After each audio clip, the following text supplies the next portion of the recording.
Guru Kripa Kevalam. Namaste and welcome everyone to Satsang today.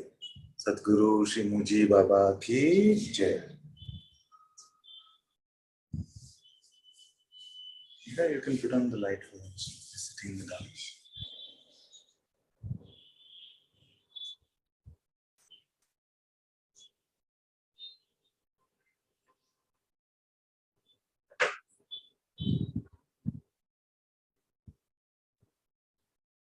How is everyone? Good?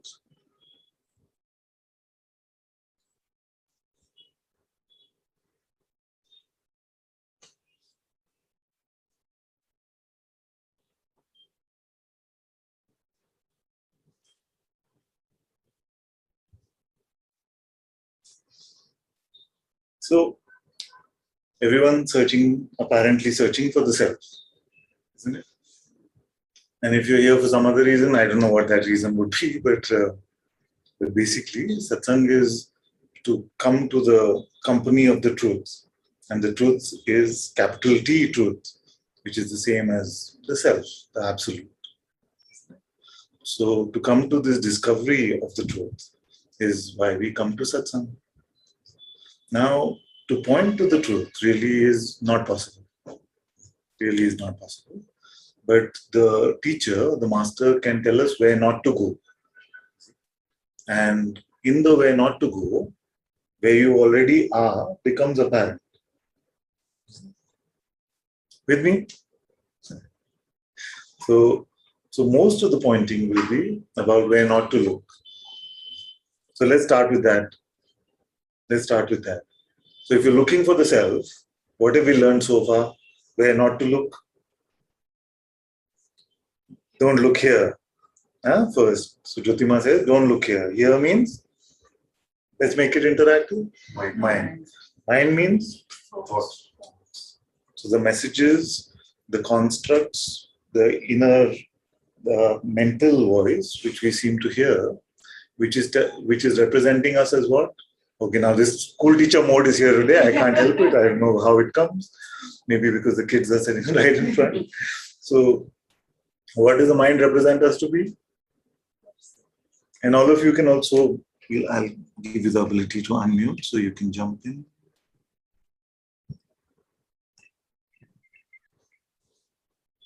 Okay.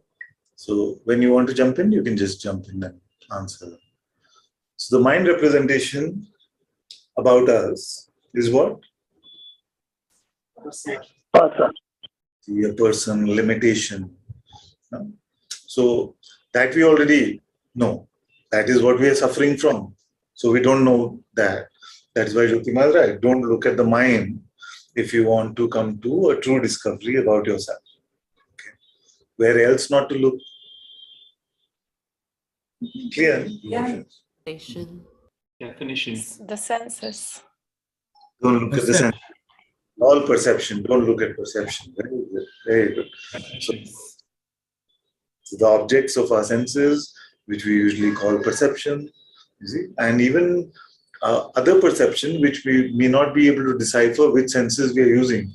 Like you can imagine things, you can have impressions called memories, which we are perceiving independent of our apparently physical eyes, isn't it? So don't go there, because all perceptions come and go, and that which comes and goes is not real, is not reality, isn't it? Now the trouble is, once you've taken these things out, then what is left?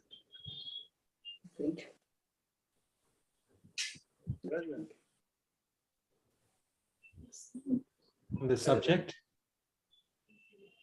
Subject, how would you know that?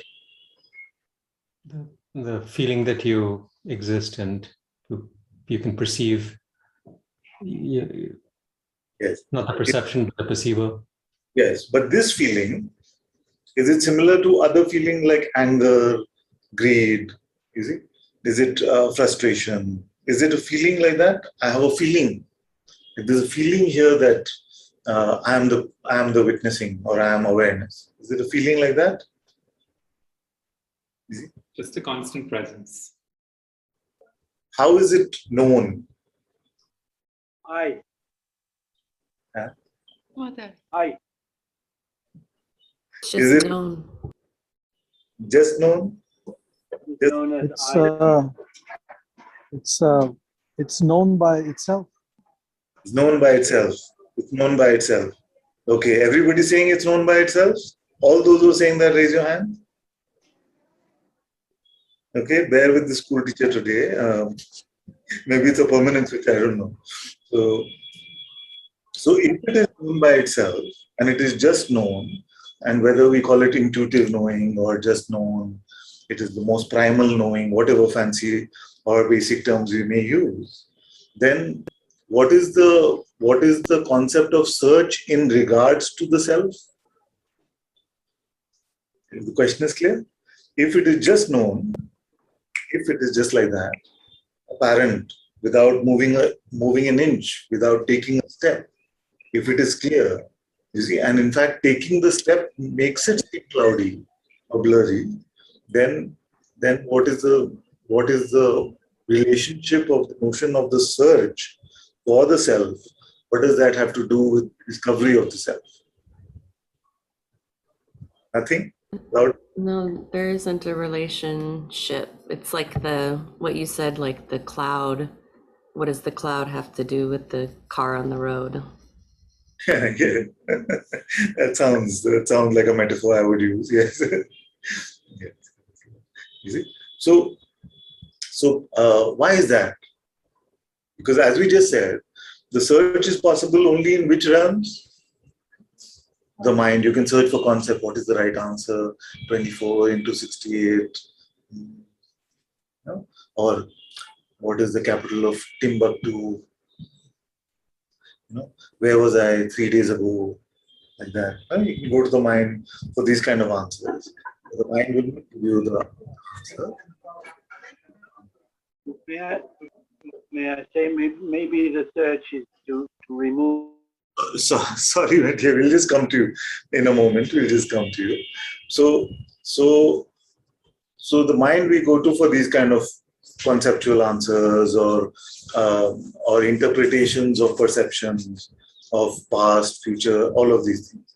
But we already said that all of you agree that not possible to find the self in that way. No? Where else is it possible to search? Where's your phone? Where's your phone? See? But suppose it's not there. You can say, okay, where did I come from? You can look perceptually for an object, but the self will never be an objective discovery.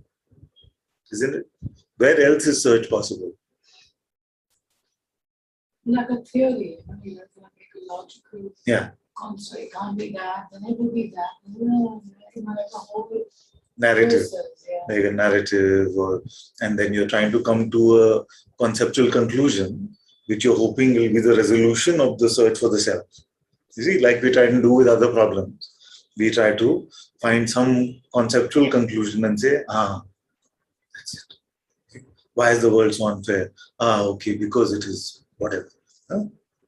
We try to resolve these existential things, intellectual things mentally, and we find a conclusion that we can rest on, and then we say, okay, I feel a bit better. I've resolved this. Until that quest keeps burning like that, it seems to be unsatisfied or unfulfilled. And the spiritual quest, many of us as spiritual seekers are stuck in that kind of quest. See? Trying to find a conceptual resolution or a perceptual resolution, experiential resolution to the search for the self. But once we've closed these two doors, like they can remain open, whatever has to come can come. But if you're now clear that the answer cannot be found in these two ways, then what does that leave us with? To go within. Within what? Within what? Within the body? Within what can we go?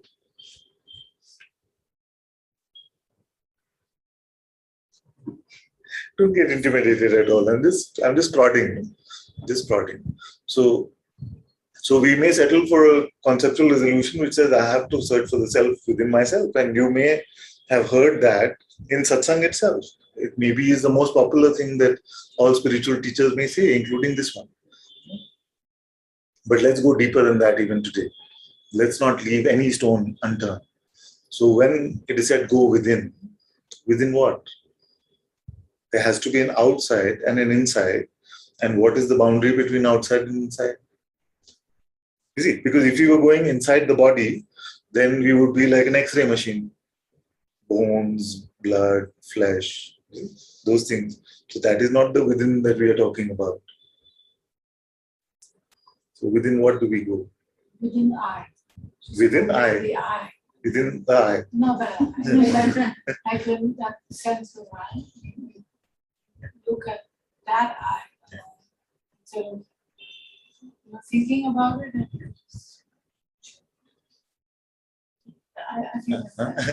I think the mental. So actually the instruction to go within is to leave the without. No? To leave the without, in the sense the same thing, leave the perceptual realm, because you will not find the solution or the answer in the realm of perception. Isn't it? So that is what the instruction is about.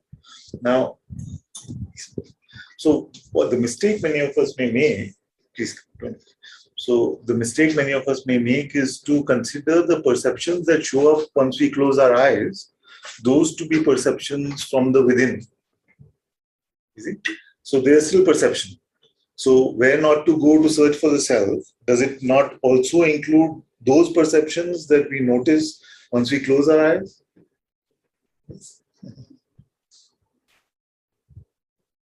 It has to, no? Does it or no? Or is it that, okay, now this I call the outside world, and then once I close my eyes, okay, now this is allowed because this is the within part. So if there are fireworks happening or there's some constriction happening here, so those then I'm allowed to take to be real. Is that what we're saying? No. So including these perceptions also cannot count in the discovery of the self. You see? So this part is clear. It'll save you a lot of time and misunderstanding if these simple, basic things are made clear first. How are we doing online? Let me. Okay, Paula, come. Father, when you ask where should we go, the question where it somehow implies like a location, but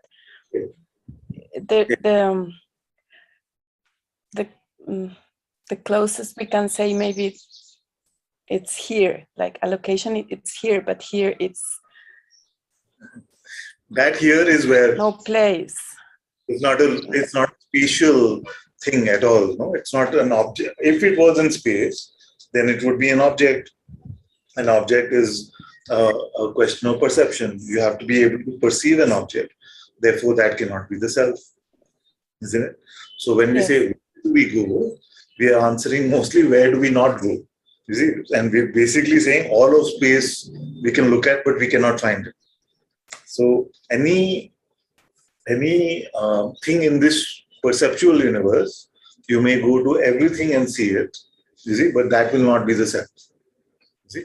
So we're looking for a discovery which is not in the realm of time and space. You see? Now, what is our direct insight about that which is not in time and space? Has any of us had something like that?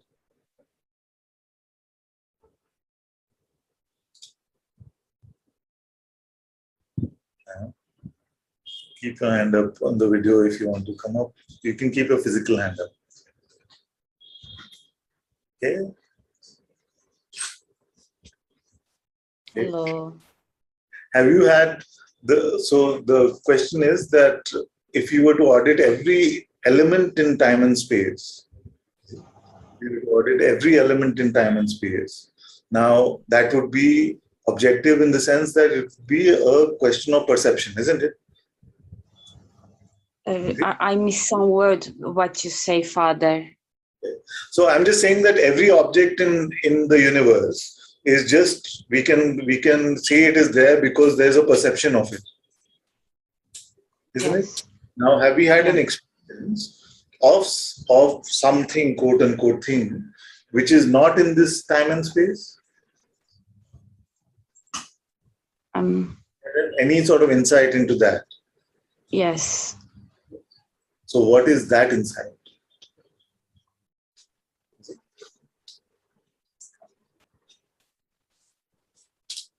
What is that insight? So now we can look around. Where will we go to check?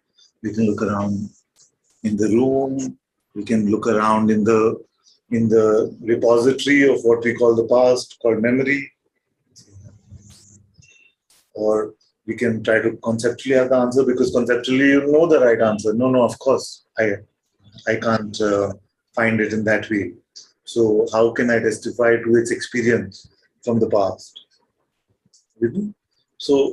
So it has to be checked right now, and check for yourself whether you have some such discovery at this very moment. Yes? The stream of thoughts may become compelling at this point, and may start saying, there's something. It's not relevant. Forget about it. Stay with me as much as you can, actively as possible, so that we can really look together. So right now, is it just your perceptions that you are aware of? What about the one who is aware of the perceptions?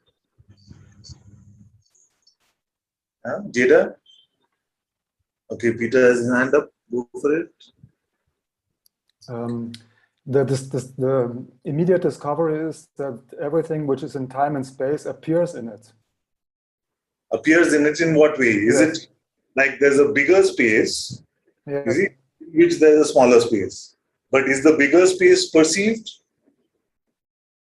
No, Is it? it's beyond perception. If it's not perceived, then is it just metaphorical when we say it's a bigger space?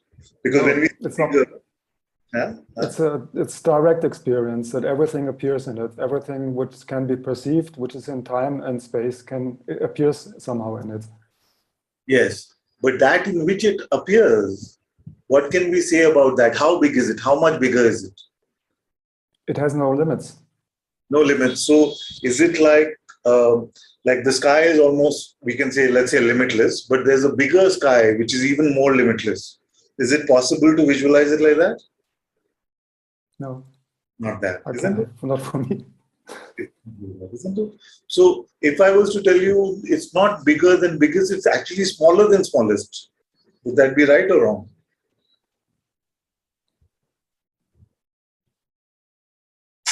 So is bigness an inherent property of it as opposed to smallness? No, it's not appropriate. This measuring tapes. It's just not appropriate to talk about big and small. Yeah, so we're trying to just use words to point to it, but as long as you're clear that you're not imagining some super vast space, which is, you see, so if the mind is throwing that visual at you, ask yourself who's aware even of that, you see, and tell me if that is big or small. So when we say it appears in it, in a way it is correct, but in a way it's not correct. You getting? Otherwise, what happens is the mind gets the ability to visualize such a notion and says, oh, universal perceptions, but there's a bigger space in which there's a universal perceptions, but it's not in that mold at all. So even when we say it shines in the light of that awareness, it is true in a way, but it's more of a poetic representation, because neither light nor dark. And that is why, because the mind can only deal with qualities, the mind is now completely helpless when it is dealing with things which are bigger than biggest and yet smaller than smallest at the same time, both light and dark at the same time. The mind cannot compute this. That's why it starts sounding like a Zen koan, because the mind cannot compute it. And yet, intuitively, in your heart, it is apparent to you what is being said, where it is being pointed to. So if you have questions which you want to ask me after this conversation, keep the Zoom hand up. If you want to participate in this conversation right now, put your physical hand up. And I'm going to see both the screens. Okay, Aditya, jump in. It's just like a qualityless experiencing, which always there. It's not that it appears or something. It is always there. But when during the course of the day, when I'm working, when I'm doing whatever I'm doing in the regular course of the day, the mind is so busy with dealing with the outside situation that this Okay, is so ignored. pause. Let's pause. So right now, what is your experience of that? What is your direct insight of the truth? It's always there, you say. So right now it must be there. I am that. Who is aware even that you are? I am. Yes. And this I, are you perceiving it? No. Are you It's just not, thinking? definitely not a perception. Are you just thinking this because you heard it from the masters? I am and I am that. No. So you don't perceive it, you see? And you're not just, it's not a product of your thinking. And yet you're saying, like, authoritatively, I am. You see? So this I, that knowledge, that intuitive insight, it is not perception and it is not conceptual.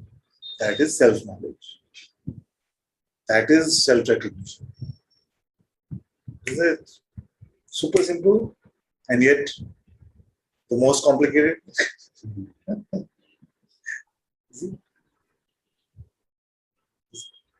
Okay, let me look around at both the screens and see if someone wants to jump in also. Is that a hand, Paula? Is that okay? Yes. Say. There's a question, but you said that this I we don't perceive, but when I was looking right now, I feel that there's a kind of perception of this I, What to look that at? it's not objectively, it's not an object, but still there's Yes, yes. a Let's kind look of together. perception. Let's look together at this. So, to perceive something is to be able to perceive a quality. At least one quality has to be there, isn't it? Yeah. There is a perception. Can you try to shine some light on what is the quality that you are perceiving?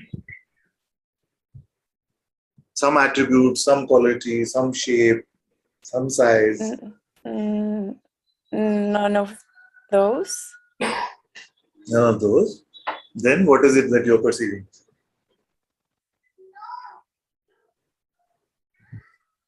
And remember the dark. That is present, maybe. Remember the dark and empty are also perceptions. So you're not talking about those. No? No. Now what we're talking about, when you're looking at the I, which is being, the I which is amming, and some of you who've been in Satsang will not get confused by that. The others don't worry. So the I which is aware even of beingness, what is the perception that we are having of that?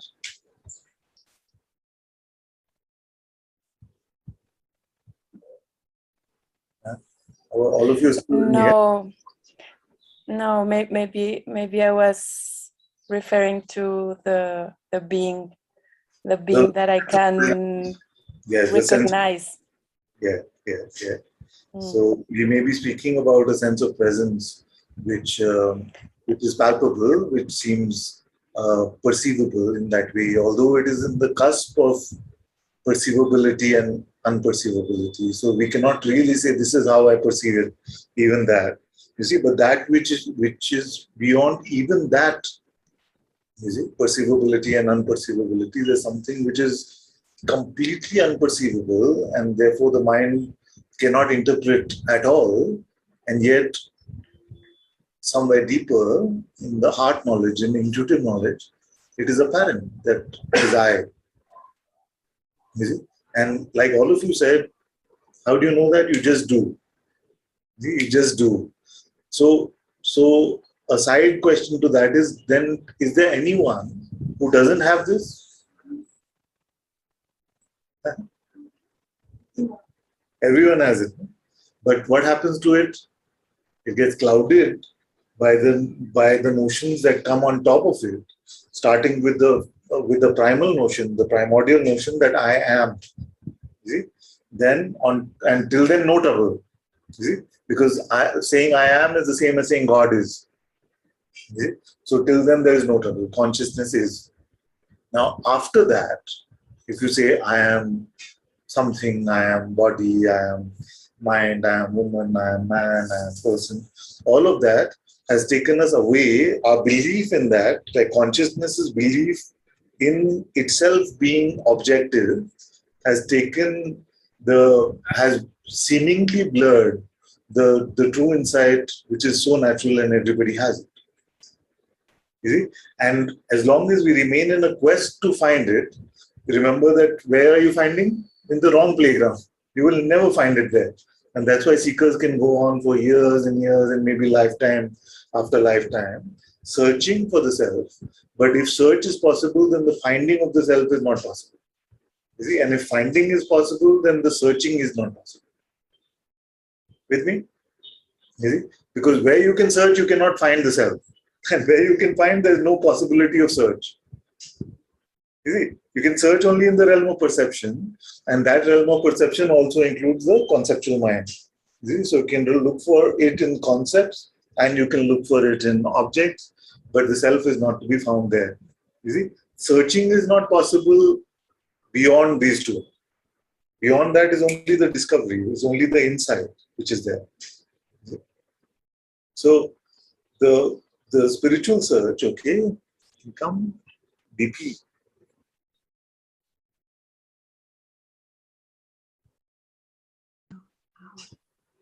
Can't hear you. Yes, I can hear you now. Can you hear me? Yes. So this thing of sin, no, is like it's the person or the thoughts that is seen. This part is not so clear. I repeat. Yes, please. So I tell that I say that this search, no, is seen. This is the thought, the I thoughts that is saying, I know already that I miss something or something it's not quite yet. Yes. This So, is okay, pause there. So if we keep aside everything that is seen, everything that is perceived, you see, then what is known? What else is known? but there is nothing known as a form, no? Yes, nothing known as form, because everything that is perceived has a form, has a shape, has a size. Yes. So how is the formless known? Is there something like the formless which is known right now?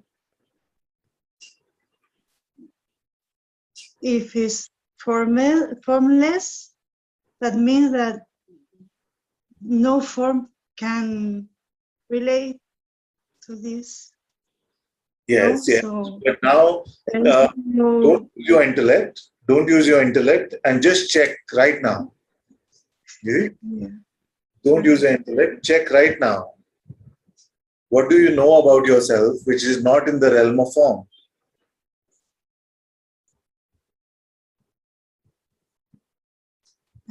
I exist, but not as Which is the I that exists? So let's keep the sense of existence also aside. Let's for a moment take it to be perceivable, although it is not truly that. But let's put it in the basket of perceivable. But I want to know which is the I which exists, independent of existence or non-existence. the formless one. So, yeah. Okay, the only thing that I can say right now it's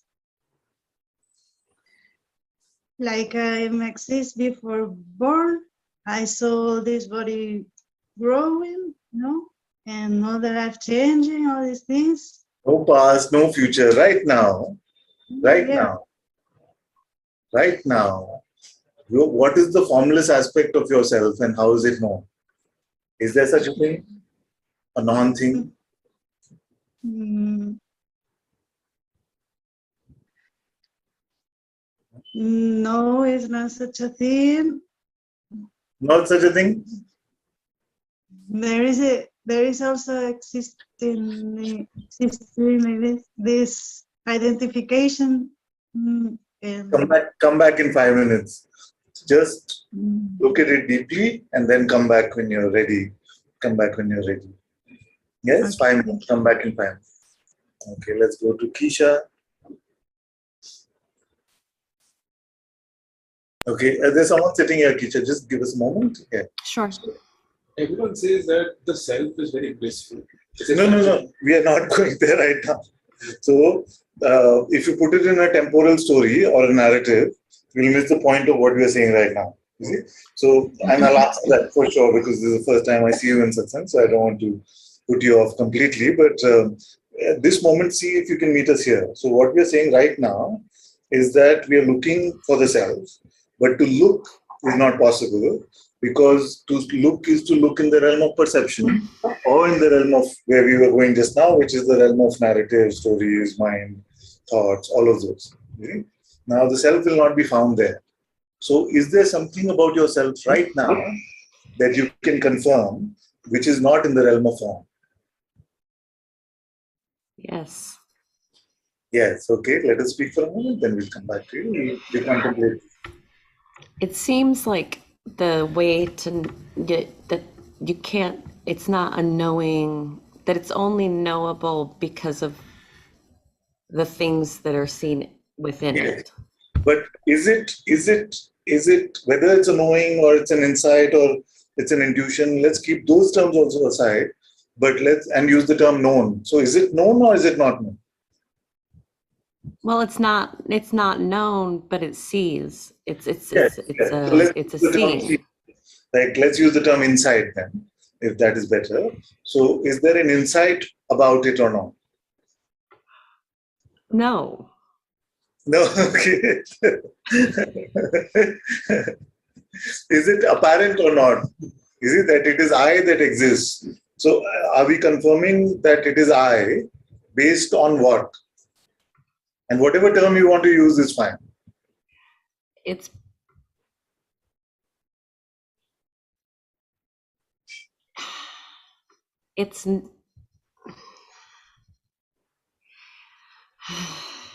Don't try to worry. Don't worry at all about the term, whether the term is right or not, is what I'm saying. So if you want to say it is seen, say it is seen. If you want to say it it is is known, seen. it It's is seen. seen like a glass. The symbolism that's coming up is like a glass lake that just everything is seen through. Very good. So the unique aspect of the seeing is that there is no quality seen, and yet it is confirmed, isn't it? Yes. It's not really what we would call a perception because perception needs an attribute of quality. Yeah. Yes? Yes. Yes. This, when we talk about this as insight or intuitive intelligence or self-knowledge as capital K capital, no? Sounds very fancy. So this is all that we are talking about. Yeah? Okay. And also I will tell you that the mind will try to checkmate you by saying, is this it? What's the big deal in this? What will I get with this? Okay? And it says, so what? Yeah, so what? But so what? So it cannot play this game with you because you may not realize it, but what you're discovering yourself to be is beyond space and time, beyond birth and death, beyond attack and defense, beyond all qualities of this universe. Nothing here can hurt you. All this play can come and go, and you remain untouched by it. You see? It does not need to give you a material benefit because all material for you is child's play, is Lego blocks. You see, it doesn't matter for your reality. You are discovering yourself to be the absolute unchanging reality in which these measly universes, they come and go. You see? So that is what you are discovering. So don't let the mind checkmate you with this kind of like, so that was it, okay, so what then? This kind of, because Yeah. that way is so pristine. Don't go to your mind for any certification about its validity or how it will help you. You see, there is no deal that the absolute is meant to help the non-existent one. So if you try to squeeze it into the frame of reference of yourself being the one who doesn't exist anyway, and then say, okay, from this perspective, how does that help me? That is obviously going to be an absurd sort of question because there's no correlation. There's no correlation. How to help the non-existent one? Huh? Can you help the cat which is sitting there? Please, I feel it needs my help. Just help. There's no cat. See? But if I kept insisting, this guy has lost his marbles or something. No? So don't have the cat viewpoint. If you have the cat viewpoint and look at this discovery, the cat will say, this doesn't help me, I would rather have a bowl of milk. No? But if you drop all such references and look at yourself in this way, then you will find that this world may come and go, it may set itself on fire, everything that you can perceive may go today, but you remain untouched. It's greater than any superpower. You may have the highest siddhi in the world, you see, but you will only use it in Maya. See? The highest siddhi in the world, can you use it outside of Maya? No, you will only use it in the illusory realm. See? But this discovery is the only discovery beyond Maya. Yes. And mind wants to play in that playground still though. And the, you know, where do thoughts come from? Where does all the forms come from? Where does like all that I see come from? Like it wants to know. No. Yeah. So if you discover that all there is water, you see, then where do ice cubes and snowflakes come from? If you discover that everything is water, you see, then all forms, no? Where does the snowman come from? Where does the snowflake come from? Where does hailstorms come from? Where does ice come from? Where does mineral water come from? So to recognize the absolute, which is all there is, then is the negation of any sort of dualistic question, which can propose there being two of any sort, like any sort of distinction is not possible anymore, because a snowflake is water, and a chunk of ice is water, a snowman is water. It's all water, water everywhere, and you can drink it.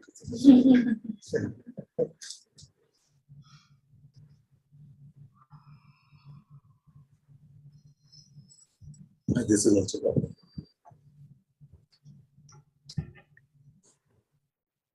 You see, so this is an important spiritual trap which the mind will set up for you. It will say, hello, you started as just a person, then you came to spirituality, you became a spiritual seeker, and you wanted to find the self so that you could be happy, peaceful, whatever. Now, Mr. or Mrs. or Miss Seeker, are you finding all of that for yourself? So the false will get reinforced even with this kind of checking, because what you're discovering about yourself is the absence of any such reference points that would tie you into a clump of food or some narrative about your past and hope, or some hope about some apparent future. All these things are blown away, isn't it? Okay, who's with me? Who's with me or who's not with me? Either of you can come. Okay, can Lania? Namaste, Anantaji. Namaste. Wow, just such a beautiful insight when you said what is something about what is known, who knows something, and it was just like nothing is known because there's nothing to know. There is nothing it doesn't need to know anything, and nothing is known, and it is so freeing and beautiful, and so thank you. So welcome. Very beautiful. So welcome. And when she's speaking like that, it's beautiful because what she's talking about is a conceptual knowing. And in the absence of conceptual knowing, you are not lost. She is laughing, she's smiling, saying it's so beautiful. And to someone who's not meeting her there, it may sound absurd. That just sounds dumb. To not know anything in the world is a confirmation of being stupid or dumb. But she's saying nothing is known, nothing needs to be known. That's so beautiful. Because in our conceptual emptiness, when we are open and empty conceptually, our true self is fully apparent. And that is what she's calling beautiful. It doesn't need to be known in that way, but it is known in the heart. You see, but conventionally we don't use the term know for that. Although in self-knowledge, that is the knowledge that is being spoken about. No, but it's just like wiped this, what, the knowingness, like it's just wiped it. Like there's nothing to know. Yeah. There's nothing to know here. I don't need to know anything. It's so beautiful. Because the world's way has become to make progress by knowing more and more and more. And to see, I don't need to know. But there's nothing to, it doesn't, it doesn't need, why would it need to know anything? Because it is everything. But it doesn't need, but it's not associated with anything known. Like it's just is. Yeah. Who knows? And it's just coming in. It's in the, in the Ashtavakra Gita, in the reading that Guruji says, what is known? No. It's just, I hear his voice, but the actual words. What is known and who is not something. Anyway, it's just such a beautiful, it doesn't matter because it's just the vibration of it. It's just, anyway. If it comes to you, you can come back and share that. I would love to hear it. Very good. Okay, so who's feeling like completely lost? What's going on here? What is he talking about? Anyone like this? Don't feel shy. There's no peer pressure.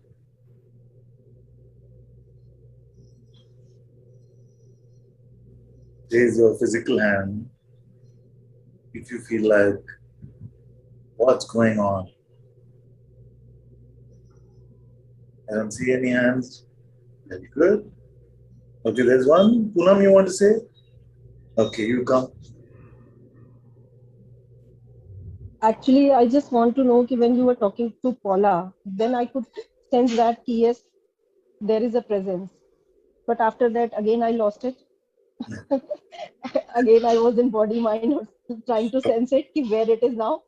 Okay. And then there was a like. Let's look at this together because the narrative is not important. The truth is right here, right now, so we can look at it fresh. Don't worry. So, you could find the experience of a presence, even as subtle as it may be, or you don't find the experience. But what is the experience of this you? Let's forget the presence and absence for a moment. The you that is able to find, and therefore we are able to report, yes, I can find this presence. Therefore, it must be distinct from the presence itself. And then the presence also went away. See, but I am still here. The one that is aware of the presence or absence is still here, and therefore we are able to report that even the presence seems to be coming and going or getting replaced by body, mind, experience, something like this. But who is the one that is aware of both of these? There is some sense actually, like I am aware, but how I don't know. But there is some sense, like Yes, I am but aware of my body. yes, so let's leave what's on that side of aware. So I am aware of what comes out after of, let's leave that. You see, the I which is aware, how are you aware of that? I don't know. Are you aware of that or no? Yes, right Yes, now I am. that's it. You see, now this is the most important point, but for the point, this is the least important point. So it'll try to pull you away from that. You see, so I said, how is the I which is aware known? You say, I don't know. Exactly. You don't know because it is not traditional in the means of conceptually or perceptually. And yet, then I said, but are you aware that it is I? Yes. You see? And there's nothing else we can confirm like that. Are there glasses in my hand?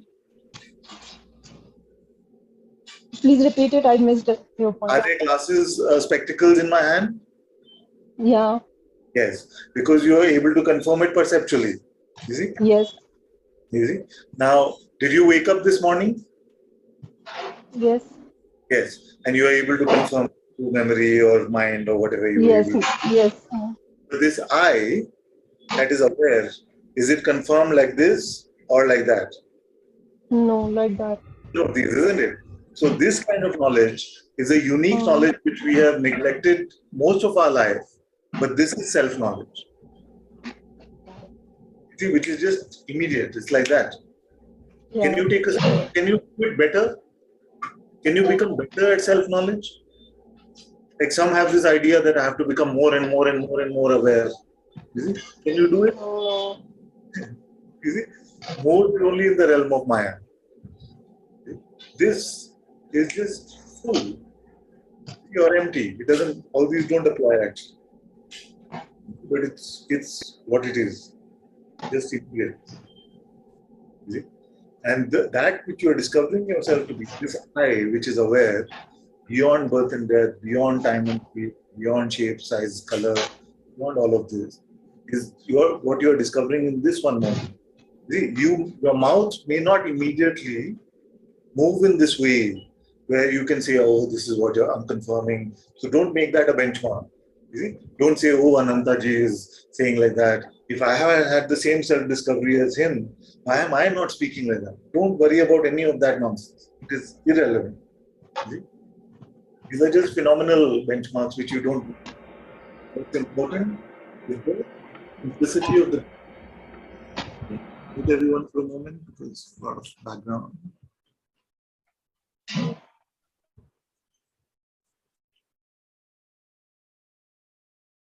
Say. I understand when you're saying it's like this. Yeah. To get it. Yeah. But to stay in it.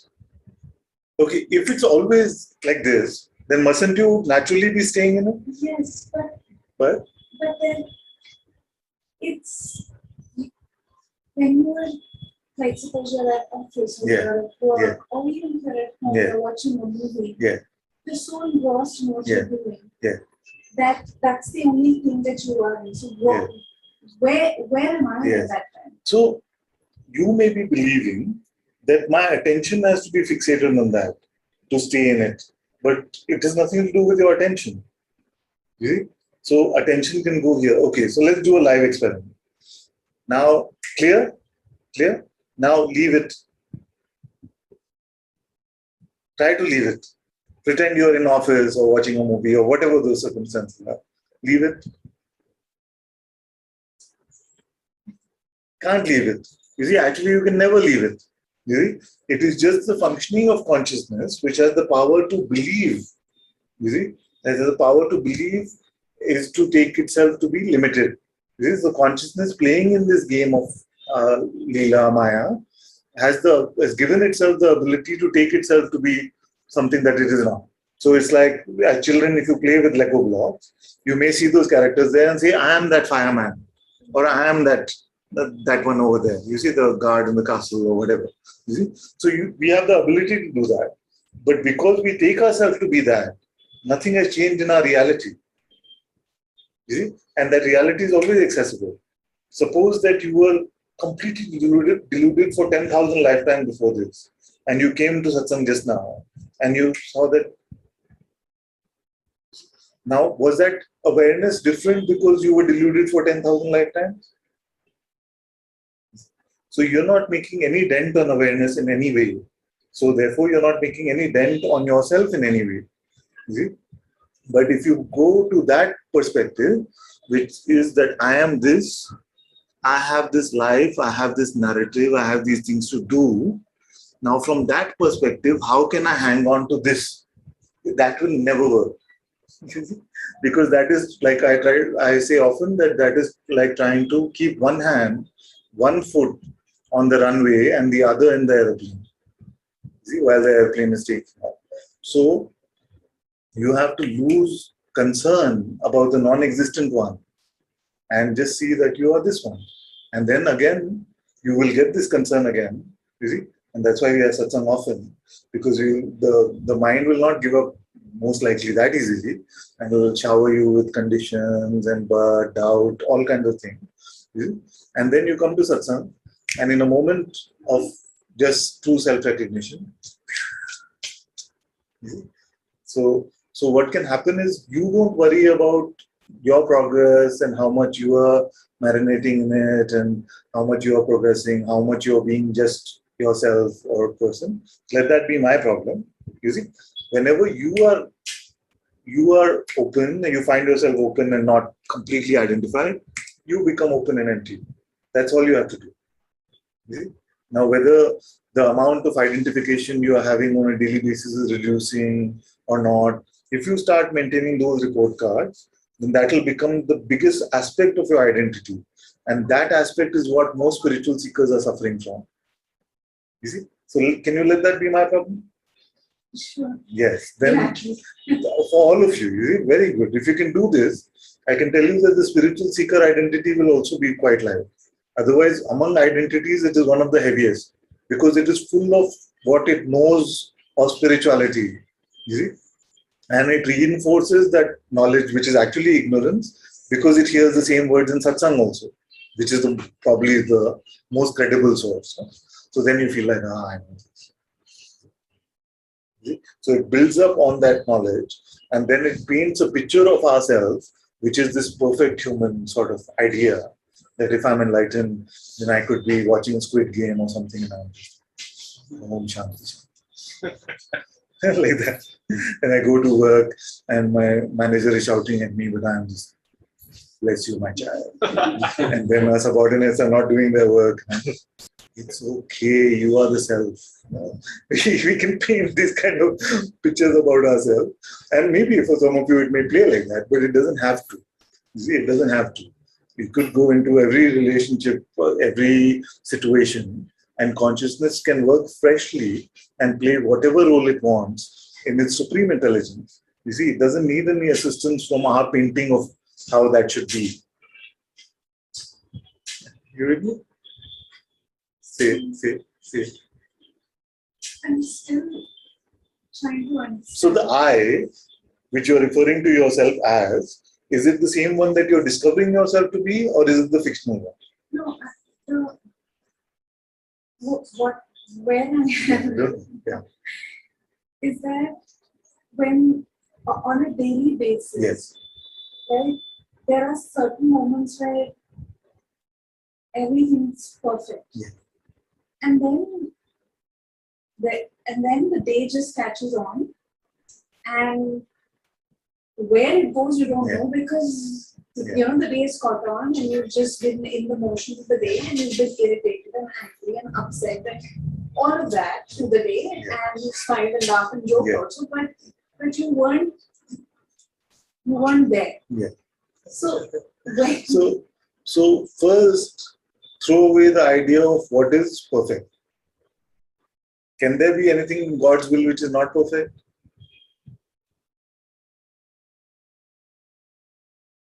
Is it? If not, then can there be anything which is not in God's will? You see?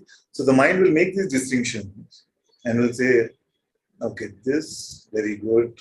This, not so good. You see? And if you look at what I'm saying from a personal perspective, it is going to sound absurd because you say, how can I accept this that happens in the world? I can't accept this that happens in the world. But the problem is what you take yourself to be, not what is happening in the world. So, there are moments where you'll be identified. When you're deeply, deeply identified, then be identified. You will suffer. That is going to happen. Accept. It's fine. When you're like mildly identified, it means there's some space. You can say, I'm getting caught up in this. Then use a pointer that you heard in Satsang, like open and empty, or who am I? You see, who is aware of my being? Anything that really gets you.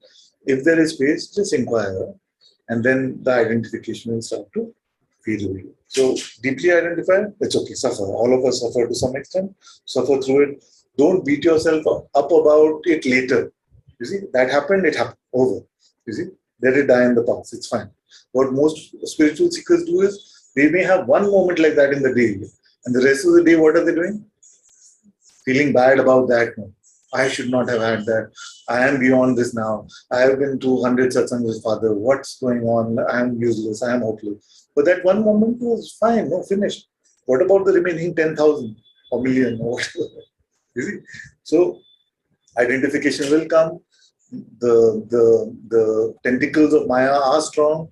The greatest beings have come into this realm and got identified. Even the avatars. So a moment or two of identification will happen. Don't worry about it. You see, what about the rest of the time? Your concern is only that. If you try to belong to that perfect painting, then the narrative of the perfect painting itself will be the chain around you. It itself will block. So that is where surrender and devotion can play a little bit of part. Where if you just say, yes, I am surrendering to the master. And whatever happens in my day, whatever happens in my life is his problem to deal with or her problem to deal with. Then we are not so much in this self-judgment sort of kind of mode. And we are in a more accepting sort of state. Otherwise, what can happen is many spiritual seekers also fall into the trap of learning to accept what they call the outside. So their relationships and people and all of that. But they become super harsh on this one, which is also as much a part of the realm of appearances as everyone else. So there's no reason to put this one to some greatly high standard and say now this body mind should exhibit itself with a halo all the time. You see, there's no thing like that. This one is just same as that one. There's no difference. Same falafel. Or different brand of falafel, maybe, but same. So don't get into that, because what will happen is that you will still take yourself to be this. You will still take yourself to be this. So when you say, why doesn't my day go like this? We are not talking about the universal day. We are not talking about that which we are discovering ourselves to be. We're still talking about one body, mind, and their apparent experiences. Which reinforces the false identification. In the garb of spirituality, which is even worse. At least if you do it in the garb of materialism, then one day spirituality can chop that up.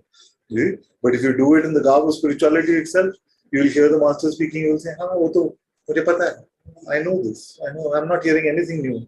And then you can keep going from satsang to satsang, master to master, and you just feel like, I heard all this. You see, but you're meeting it at the wrong place. We're meeting it here and we're trying to find a resolution here. You see? Which is where we started, that you cannot find a resolution here. And if you're putting yourself in a narrative of time, then you must be operating from here. Don't operate from there and tell me how you are in time. Did you have a yesterday? I'm not pressurizing you into that answer. You just step back from your mind and tell me what was yesterday. Is there a yesterday for awareness? Is there a tomorrow? Same. So that most of the things are forgotten. But then still some things are not forgotten. Yeah.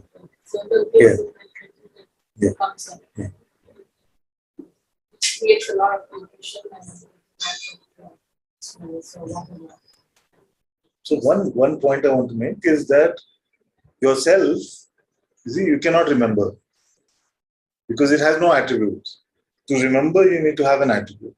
So you may be able to remember a pointer which helps you to come to the insight about the self, or you may be able to remember the byproducts in that discovery. Oh, there was a lot of openness. Oh, there was a lot of peace. Oh, there was a lot of bliss. Not that this stuff needs to happen, but usually what we put into our memory is things like this, isn't it? Can you remember the self? Nothing is remembered. But that's good. You don't remember anything, what happens, Exactly. what has happened in the morning. Yes. Yes. Yes. Still, there is something which is remembered. Then where is this? So is the self stuck in time? No. If it is not in time, then it cannot be a product of past or future memory or projection. Is it? With me? Isn't it? So now, right now, what do you need to remember? And what are you right now?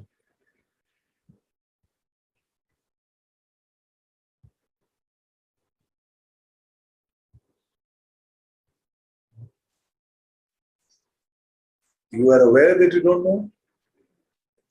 That which is aware is who?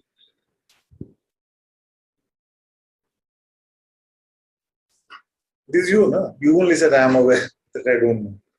But that you doesn't look like anything. It doesn't feel like anything. You see? And yet it is so apparent it is I that is aware. It's difficult to accept that I am aware. Because you're trying to, if it is feeling difficult to accept, I'll tell you what is happening. You're trying to squeeze it into a very small container called the mind. You see? So there is no way that the tiny box called the mind will contain yourself. You see? But acceptance and rejection is just a product of that mind intellect. Where can acceptance or rejection happen? In which aspect of your being? So let the mind not accept. Are you the mind? See? So when you say I can't accept or I can accept, we are taking ourselves to be what? So there is no memory possible here. There is no intellectual confirmation or non-confirmation possible here. None of these things are actually applicable. And these things only make us suffer. Finding self is so simple. Lies, leaving the mind is not so simple. It is the same level of simplicity. But as long as we want something, both can seem very difficult. Or either can seem very difficult. So as long as what consciousness is taking itself to be someone that has a desire, you see, then we still have some hope that, okay, now the mind will offer something which will be able to solve my problem or give me an answer. Why is leaving the mind difficult? It's not difficult. It is only difficult if you feel like I have to weed out all the nonsense and take the valuable pearls that may come someday. Okay? Now, try it. Try it. You see? Now, I often refer to it as a road that you don't have to cross. And once you don't have to cross it, then does it matter how much traffic is there? You see? So don't have a relationship with your mind right now. Tell me what is difficult.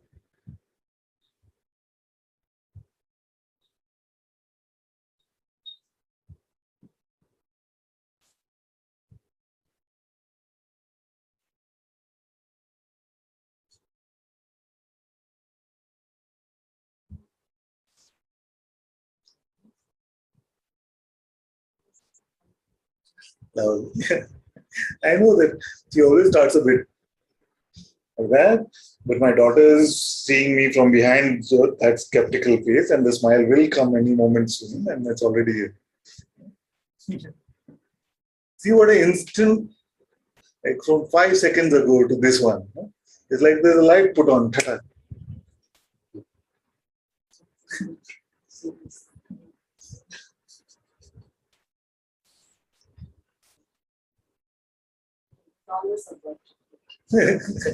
But को बक करने दो.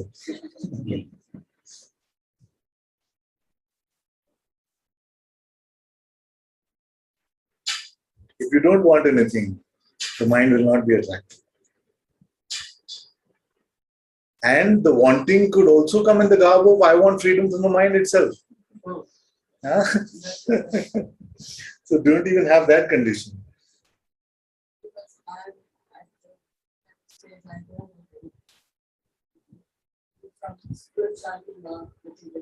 And yet you're here, traveled all the way, long distance.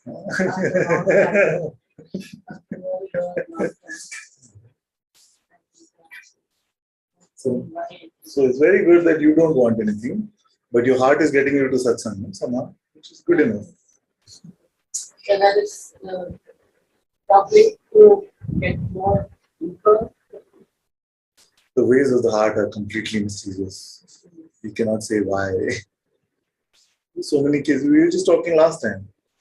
Why does someone show up to satsang? Just randomly. It's like that. This Aditya came. He was the first one that Guruji actually referred to and said, "Oh, my disciple is there in Bangalore. We go visit him." So, in fact, a big part of this whole satsang journey starting from here is because of that letter that he wrote to Guruji saying, "I want some help." How did all this happen? Why did it happen? You can see. The whys of the universe are too big for our mind to fathom, and are nothing for our heart. So if you ever find yourself like just why, then know that you're being very mindful. Your heart has no problem with the apparent cause and effect relationships of why and why not. It doesn't live in time. It's not so bothered.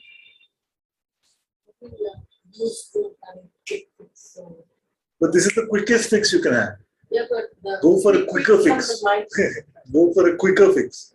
Anytime you feel like you have a quick fix, go for an even quicker fix.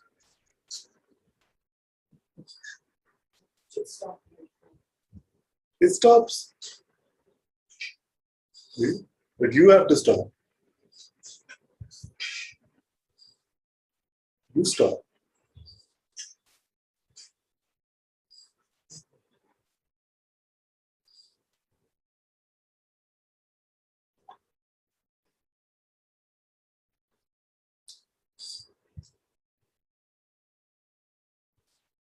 Nah, the others, they can't hear so well. Actually, some of them are speaking so softly that even I have to strain my ears to hear.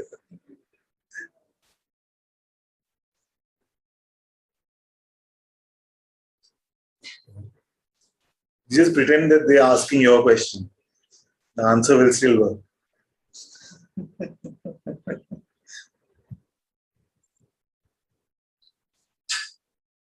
Okay, so the discovery or the immediate insight into the nature of the self, who is it not clear for? Raise your bodily hand.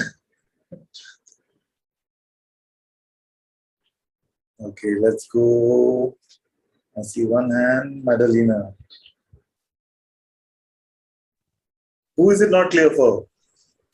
Madalena. For Madalena. Madalena, it will never be clear. What about you? Who is that which is aware that the mind is saying it is not clear to me? Who is that? Is it not you?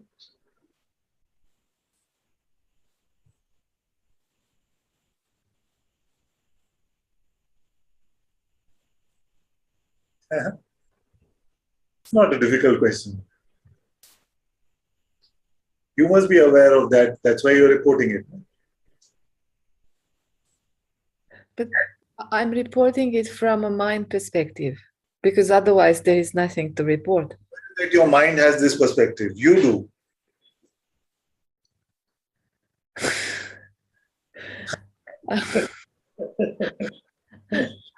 Who are you taking me to be, Father?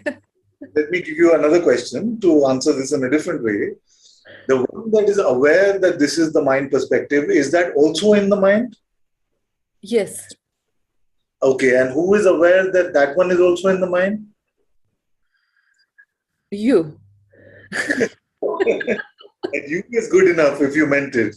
That you is good enough if you meant it.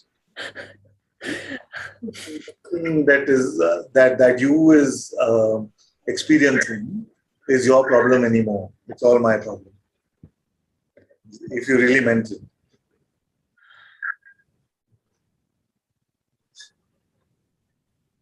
To me, it comes from mind. Okay, let's make it simpler. I ask everyone this question every week. Who is aware of the perception of the hand?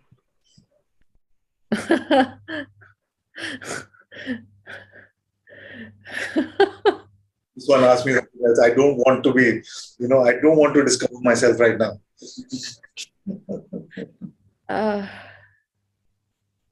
Who is aware of the perception of the hand? Who is aware of the perception of this voice?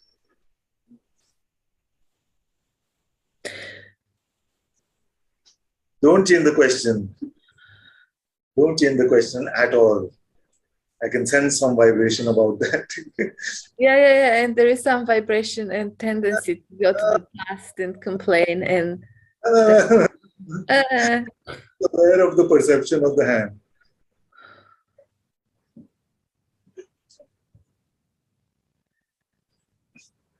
It's not difficult. I'd say I am. Okay. Why would you say that? I learned in a previous satsang this answer. It's not someone else next to me telling me the answer. So why would you say it is you?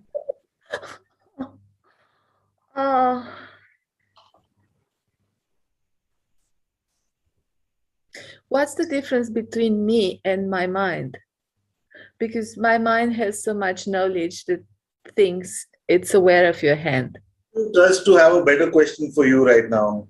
Ask me all your best questions, Father, and don't leave any mind here. Who do you trust to have the better question for you right now? You. Who is aware of the perception of this hand? I am. This I, how is that known?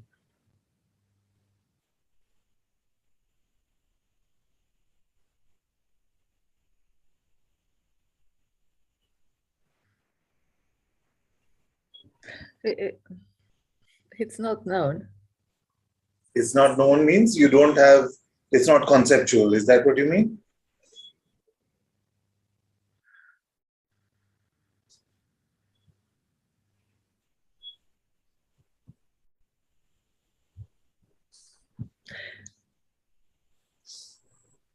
I can't give you a conceptual answer to this question. Yes. So the report that I am aware, you see, is not just something which I have heard before or learnt about from the teachers and things like that. It is something that I can report fresh. Is that true?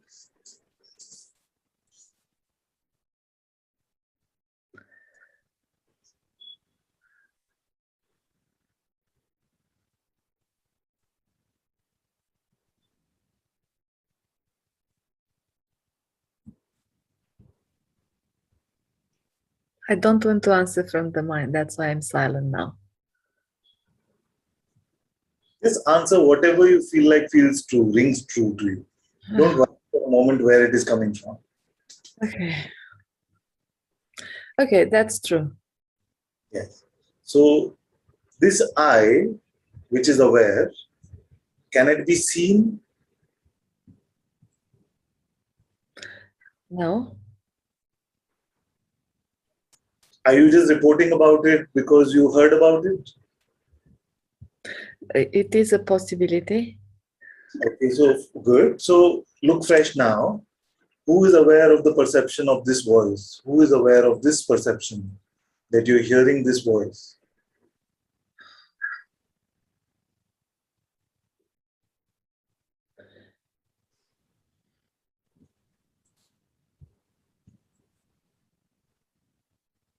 Am I aware of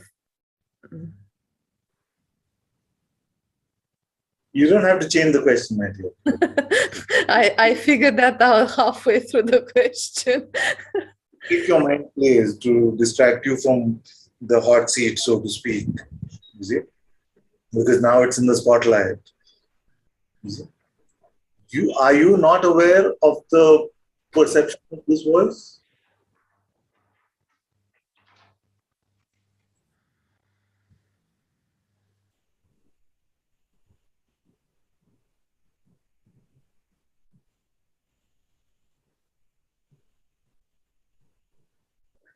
I'm aware.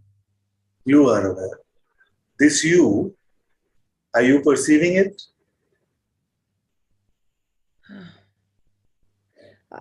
Yes. What is the quality that is being perceived?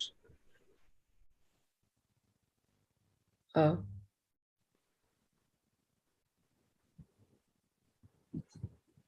Or is it an unperceivable recognition? If it is perceived, then it must have a quality and attribute.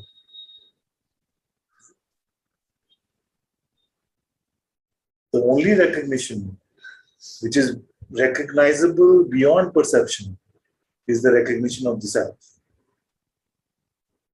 So when you say I am aware, this I, is it an objective recognition? Like it has a shape, it has a size.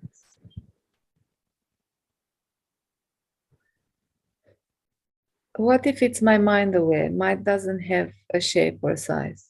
I know it's a question, but Yes. This I that is aware, are you aware? I am aware. This I that you're confirming is aware, is it seen?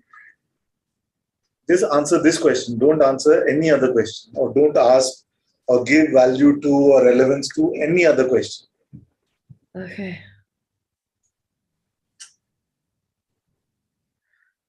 Is that I seen? Is it perceivable?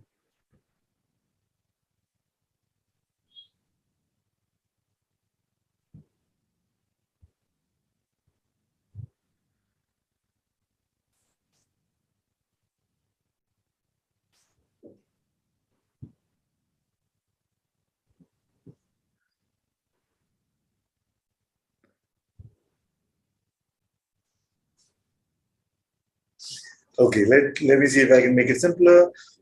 Are you confirming the I which is aware the same way that you can confirm these spectacles? What is the difference in the two statements? There are spectacles in Ananta's hand, and I am aware. Perception, experience. Exactly. So this is perception, and that one that I am aware. But we usually call experience also perception. I had a very nice experience, it was so beautiful. That is also perception. You see, but what is this experience? You see, is it a feeling? Is it sight, hearing? None of that. Father, when you ask me if I'm aware of your voice. Okay, let's hear Madalena for a moment then. Yeah. Say it, Madalena. When you ask me if I'm aware of your voice, yeah, something goes to my hearing. It doesn't matter. Are you aware of this voice or no? I am aware of your voice. I that is aware. It doesn't matter how it came to be aware. Keep that aside for a moment. This I that is aware, how is that known? How are you confirming that it is you that is aware? This I.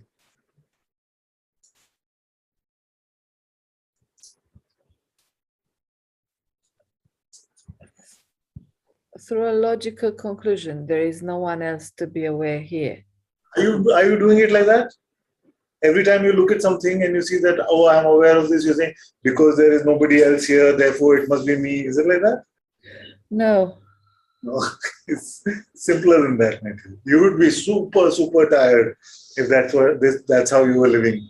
Everything that you watch is like, I am watching this, I know that because there is nobody else. You see? It's not, nobody lives like that. Oh. It's so natural, you see? It's so natural. It's so simple. There's no actual reason to make it complicated at all. You're trying to do more than the question requires you to do. You see? You're trying to do more than the question requires you to do. The question actually is very simple. Are you aware of the perception of this voice? I am. And this I that you're confirming is aware. This I, how do you know about it?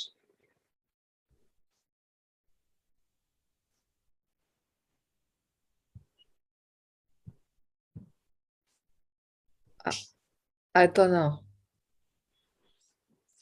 Very good. Very good. So you don't know means that in your mind you don't have a good answer, isn't it? Isn't that what I don't know means? True. And yet, in the rest of you, is this not clear? So if you keep that area where you don't know, keep it aside because it doesn't know anyway. You see, that's why I don't know is a huge leap. It's beautiful. You see? So it doesn't know. So leave that aside. Now, what about the rest of you? Is there any confusion about who you are except the mind?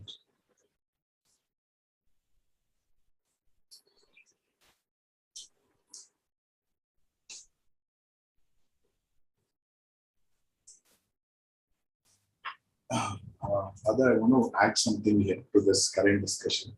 So when we say that, how do we know that this is I? Yeah.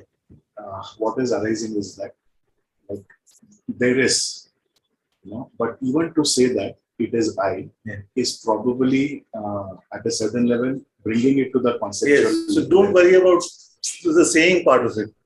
I'm worried about the seeing part of it. Yes, the seeing is very clear, Father. Okay. But to put an I to that. Does that one that is seen have this problem? No. No. Then don't invent another one. Yeah, because then that will put itself in some spiritual quandary or another. And then say, okay, now, but in the seeing it is apparent, but the minute we put it into words, it becomes convoluted and all of that. But it's not for you, no? Yes. What I also mean is, Father, the moment I in constraints of language, the moment I say it's I, that is also in a way creating a separation. Because that is very pristine. It is not the saying of anything that creates any separation. It is the belief in any notion that creates the separation. If I was to believe every word I said in Satsang, I would create separation, but not in the saying of it. Because in the saying of it, you're just pointing to that which is beyond what can be said. But in the taking it to be true in itself is the potential for false identification. You see? Otherwise, no scripture would ever be written, no satsang would ever be spoken. If in the saying of it itself, inherently the problem was included. You see? And that's why I keep saying, and all the masters, like Guruji says, don't make titles out of my words. I am saying, I'm just speaking nonsense. I keep reminding everyone of that. Because the words in themselves are not the truth. But they are pointing to that, which is which is beyond any perception, beyond any conceptualization.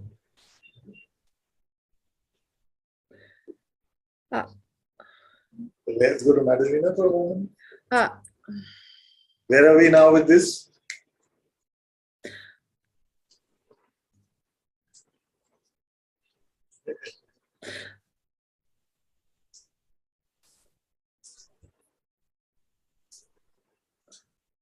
Become. There is an insight that I is a concept in itself.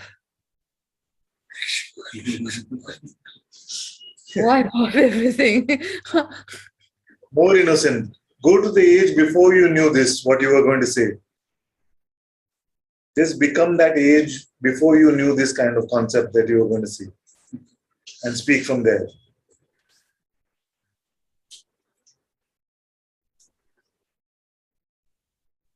I asked the child sitting there, who's hearing these words? Is that child going to say, oh, it's the concept of I that I became? No, she's going to say, I am. And say, how do you know it is I? I won't give you that answer, but the child will answer it very well. You can try with your kids also. One is non-verbal. Huh? Anna is non-verbal. Oh, okay. She doesn't know I. So you answer, you know what I'm saying. So you answer from that innocence.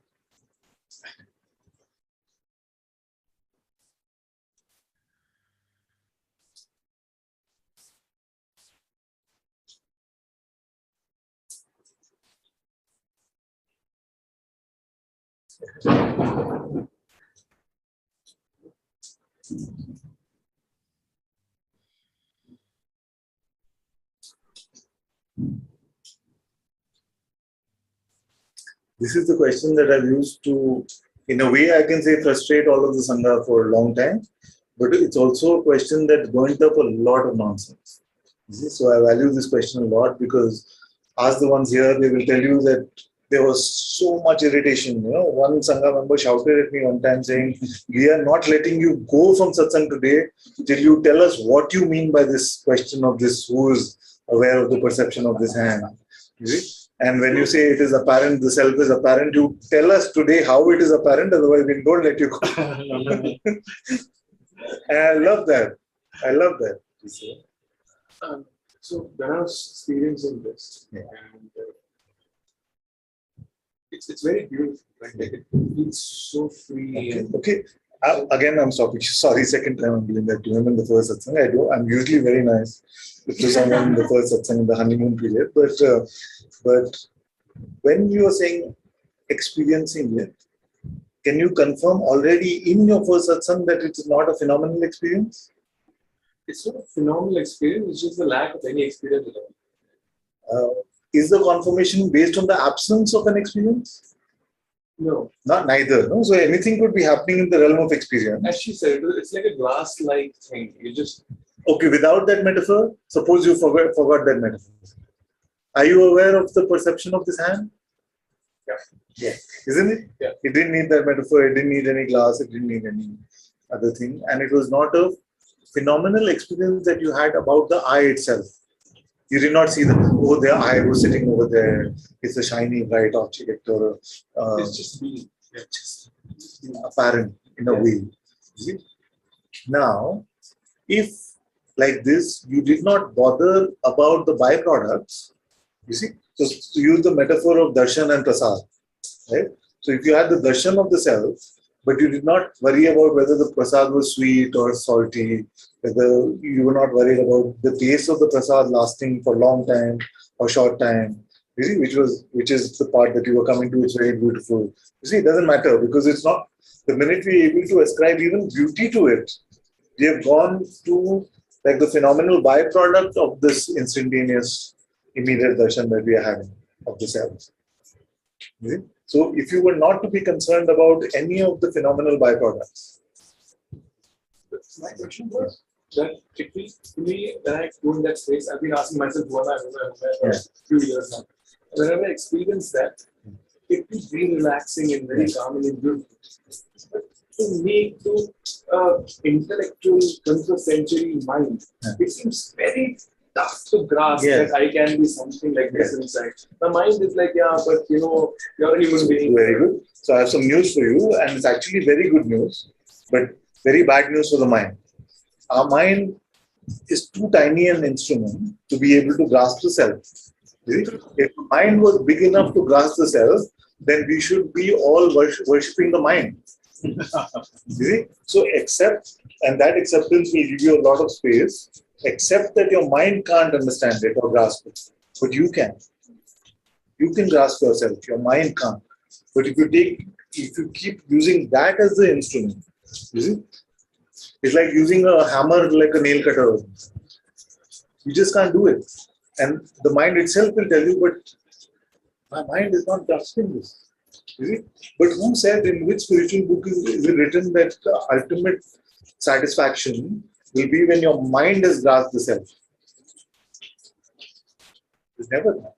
You see, the mind is too tiny an instrument. It is the measurer of Maya. See? It is saying, okay, this is this big, this is this small, I like this, I don't like this. It is meant for these tiny conclusions. To expect that the mind will get a grasp over myself, then that would be greater. The grasper is greater than the grasp, isn't it? If your mind could grasp the self, then the mind would be greater. Now, your being itself is coming to a recognition of its own source, not the mind aspect of your being. Your Atma itself is recognizing that it is Parama, and therefore there is no distinction. Don't try to squeeze it in the mana.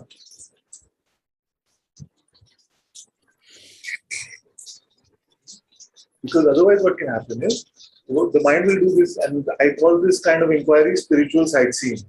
See? Who am I? Who am I? Who am I? Yes, bliss is coming. Oh, very good. My inquiry is going really well. See? Somebody came to me the other day, and we had a very good satsang about this when I realized that most of the Sangha is doing the inquiry all wrong.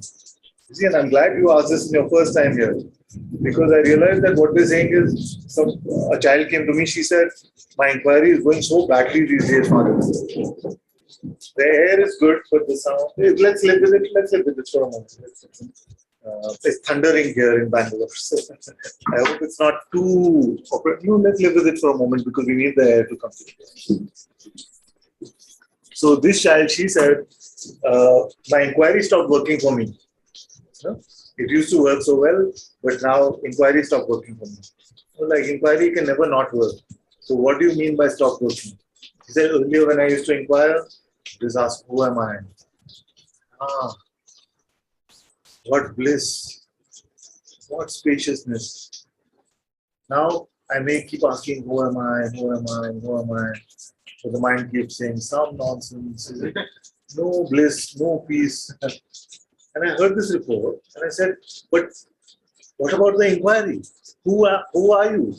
See, that is forgotten in the bliss chasing or the experience tracking. It has nothing to do with the inquiry. You see, so independent of the experience or the feeling or what is showing up in the realm of phenomena, the question is still valid. And if you ask yourself, who is aware of this perception? Show me how it cannot work. It is you, always. That you is always there. But that you cannot be bottled up into any concept or any perception. That's all I've been saying all satsang, isn't it?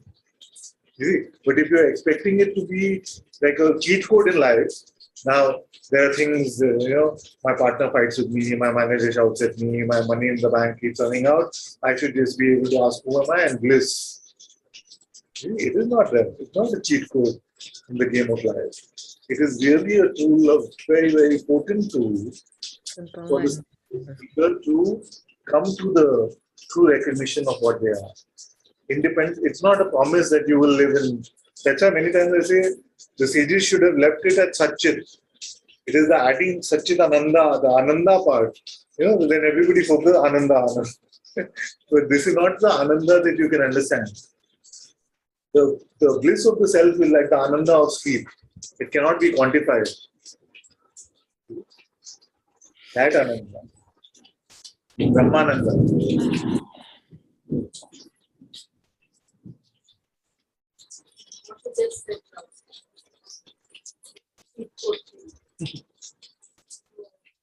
I'm not sure if I'm really You are. You've been in satsang like 10 years. Your mind is throwing all this out, you leave it. Nobody can hear this man, even 2-3 times if they're not looking for the truth. He speaks such absurd nonsense. That is not possible. So you don't doubt yourself. I have complete faith in you.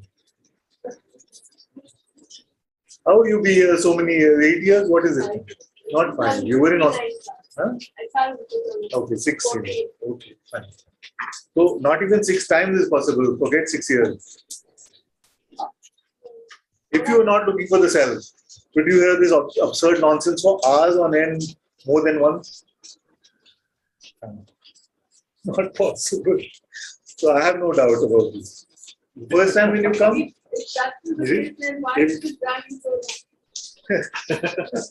because that's not the only thing you want. I'm saying you want the self, but maybe it is not the only thing you want. What is my God? I don't want it. I really don't want it. There's a lot of stuff. Okay, don't want anything and suffer. You say, I don't want anything, a lot of suffering is coming. Can you suffer without wanting? Yeah. See, it's coming. Whatever you suffer from will show you your attachment. That is what you're wanting. It's like a mirror, my dear. If you are suffering from something, then you are attached to it. And that is ignorance. You cannot ever say, I truly don't want anything, but so much suffering is coming up. Because you are an Abduta if you don't want anything.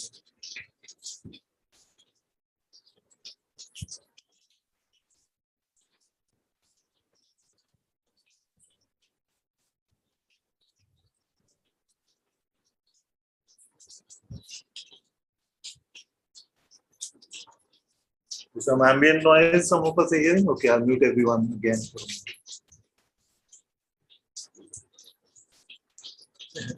There are pros and cons to every format. And if there is one thing you could learn from this one, it is not to be so affected by chaos. Chaos is the way of the world. The dance of Nataraj will always happen in a way that to the mind it always seems chaotic. So don't try to sanitize your experiences too much. Enjoy the chaos. You can't hear clearly, don't hear clearly. Who is doing even that? God is doing it. Not to mean, it's not to mean that you can't say I'm not hearing clearly. Like, can we fix the mic? All that is still fine. But don't make it a thing of, like, some people really suffer a lot. Ananta, I can't attend your satsang because audio is not so great. But can you hear most of what I'm saying? Yeah, that's enough, no? So don't make anything like a prerequisite because it's in a completely different level. You may hear one sentence in satsang which can blow up conditioning from lifetime. But if you miss that sentence because you feel like audio has to be Dolby quality, something, yeah. Doesn't matter so much these things. And notice where that struggle comes from.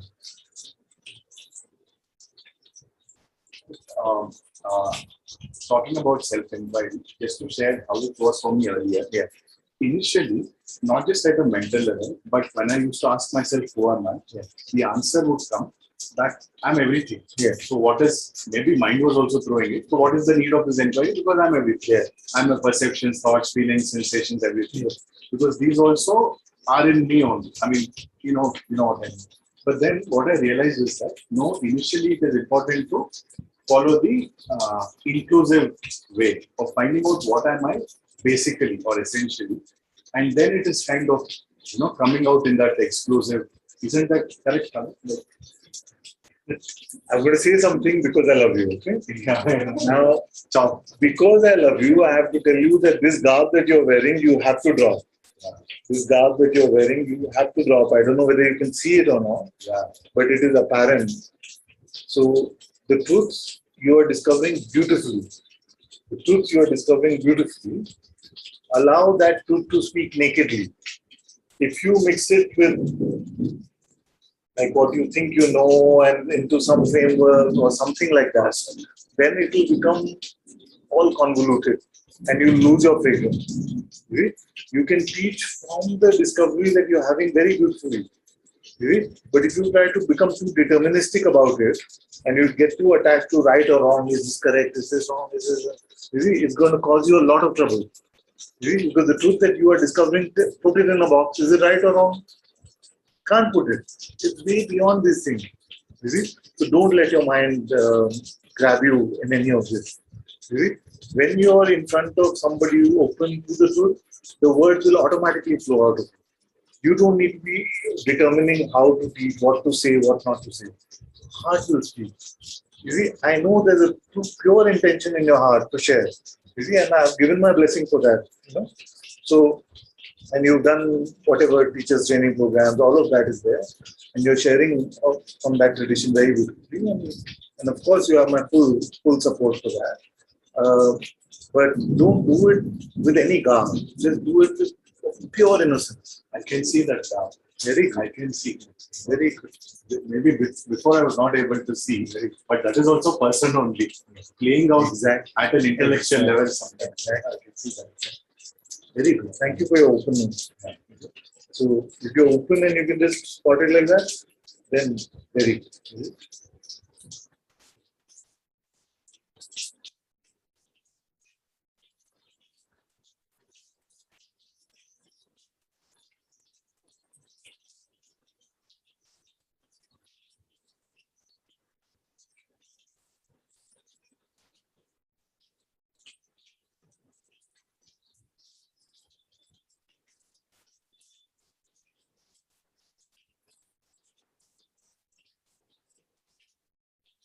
Okay, can we have a little singer? And look at how tall Danika has become. Where is she? Oh, they want to sleep? Okay, must be tired. No, it's okay. They're coming on Monday also. No? Yeah. If she wakes up in some time, we will see.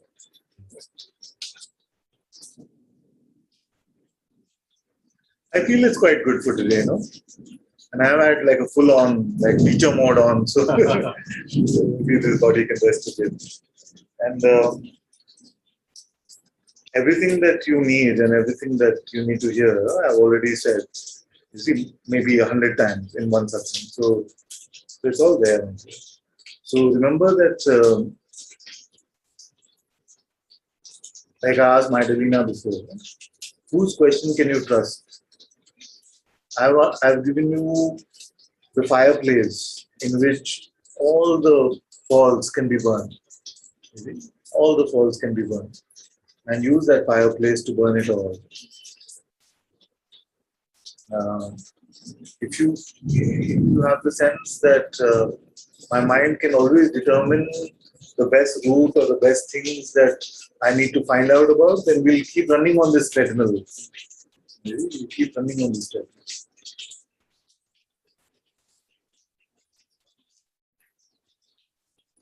Okay, Gemma is really keen to come.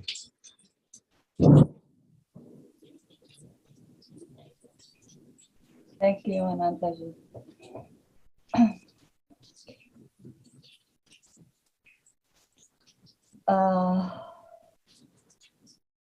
Today I had a meeting with a social worker to see if I can arrange if I can get a flat for as Did you say a flat? Like an apartment? house? Yeah, House. like an apartment. Yes. If I can get an apartment as a disabled person. Yes.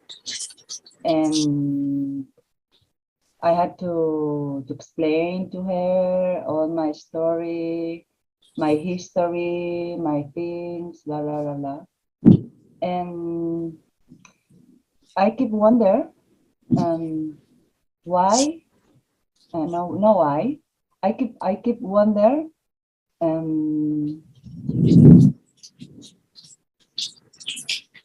Okay, I keep wonder. Take your time, don't worry. Okay. Keep wondering. No.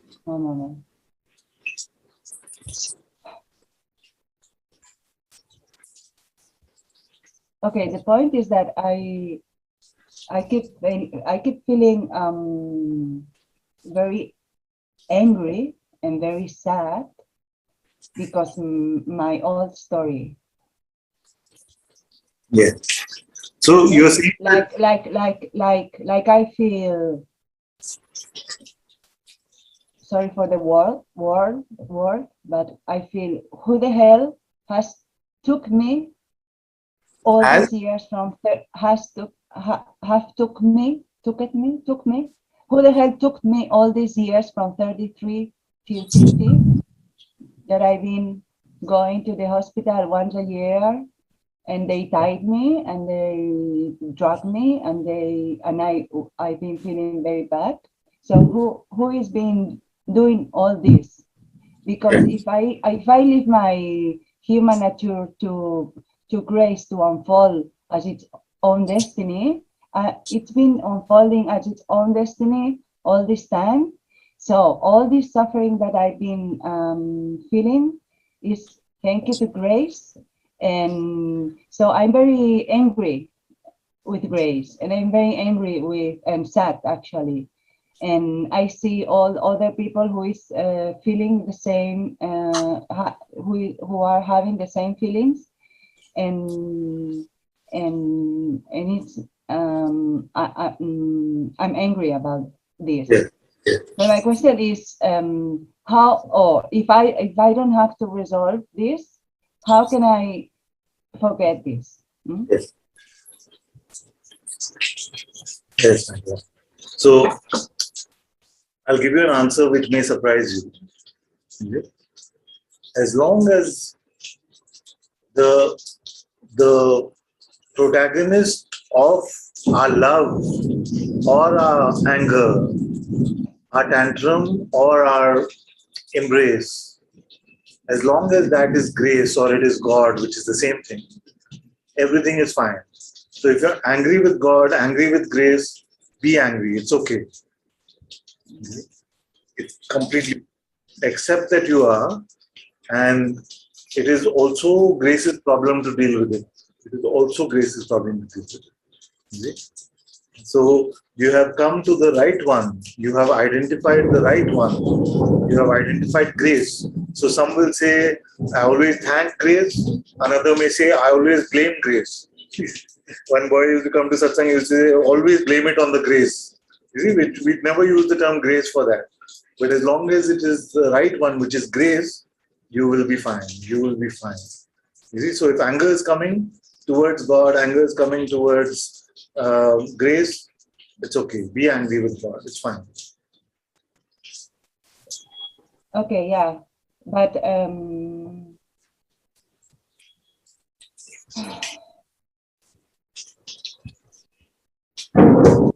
it has to be a moment to dissolve all this. It must be a moment to dissolve all this pain.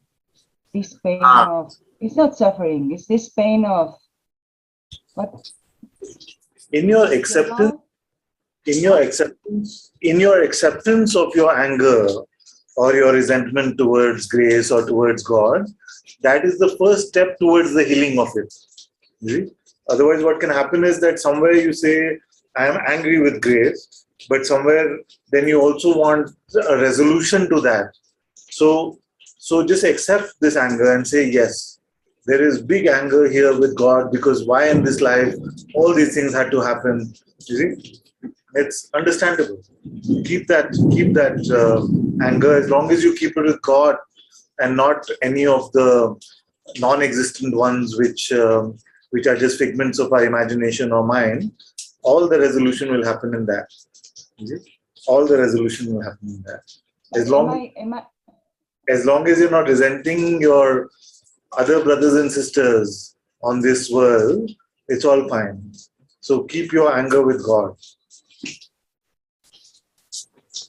I will. But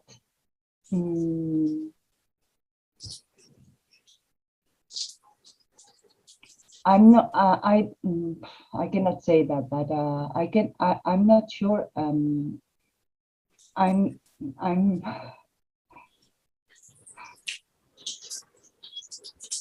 never going to.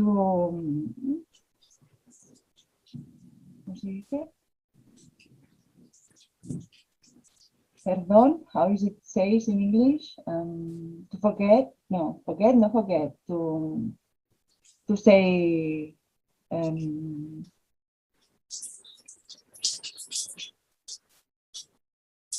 How is it? Forgive? Ah, okay. Thank you, Marisa. Forgive. I'm not sure. I'm gonna be. Don't worry, my dear. Don't worry. I already. I'm gonna be able to forgive. Yes. Once all. In your complete acceptance of your anger, that complete acceptance itself will ripen into forgiveness. Don't try to. What does it mean acceptance? Like I told you. What does it mean acceptance of the anger? If you're angry with God, be angry with God. You see? Then don't try to forgive. Be angry.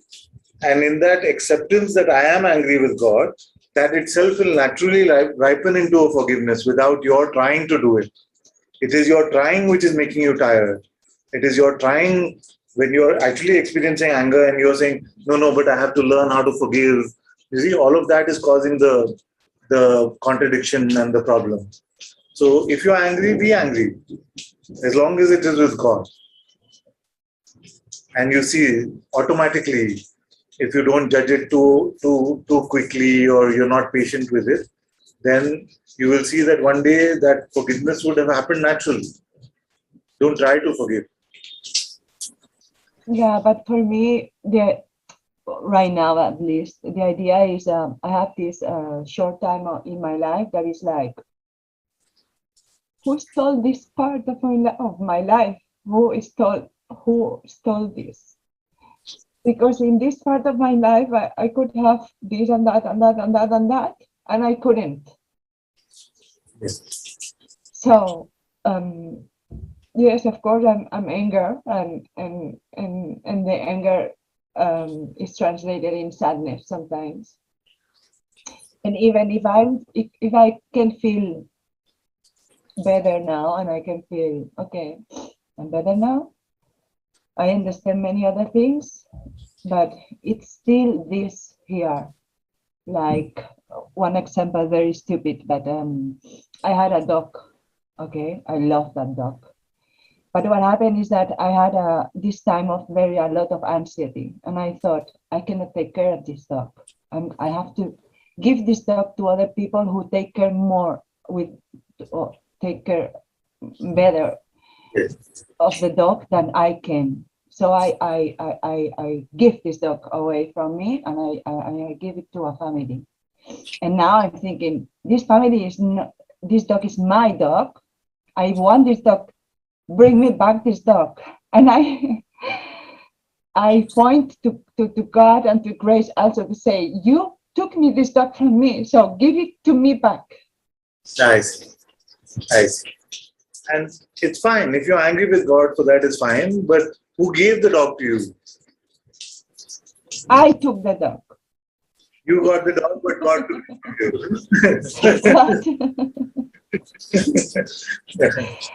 I went and took the dog, and the dog took me, and I took the dog. What's the point? Yeah, you see it. No? You see it. So one man, he came to me many years ago. He came and stayed actually in my house from the Sangha. So what happened is he said, he was going through some relationship problems. So he said to me, Anantaji, when this relationship started, it was pure grace. It was purely the will of God. You see, it was running through it. And I said, so what happened now? God is on a holiday or what's going on? So either we take everything to be the will of God, you see, or we take completely everything for ourselves and say, I did this. But it's the middle, no? Half. So I got the dog, but God took it away. That is what causes the trouble. So either God is the complete doer and experiencer, or you are. When you try to do both half, then more trouble. You see, more trouble. Well, I'm not in this point right now. You're not? I'm not in this point right now. Yes. Right? In this. So you need the pointing. I'm not really in the who's the door. If you already at the point, then you would not need a pointing. The pointing is to, like, if you're already at the point, then you don't need a signboard or a pointing. No? A pointing is to show you where you could go. So my first pointing for today is that if you're feeling anger, feel it. Don't try to forgive too soon. If forgiveness comes automatically, let it come naturally. Don't rush into it. And the second thing is that, see, at some point you may be able to accept this, but I want to seed it with you today, which is that either see that everything is God or take full responsibility for everything. Is it? Can you repeat, please? Because I was a bit. Yes. So the second pointer which I gave you is that if you feel like God's will has some power, then attribute all power to God's will. You see? Or if you feel like it has no power and you do a lot of it, then take all power from God and make it all about yourself. But it is this middle problem which causes more confusion. And I realize you may not be at that point at this moment, but the point of a pointing is to show you the point that you can get to. It is not to just show you the point which you already are. Okay.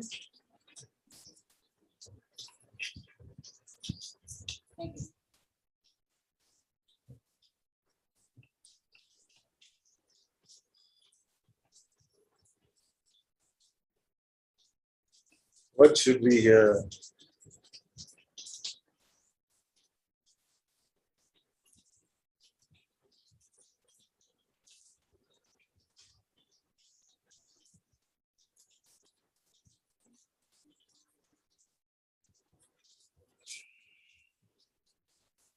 Is this very pop? I don't know.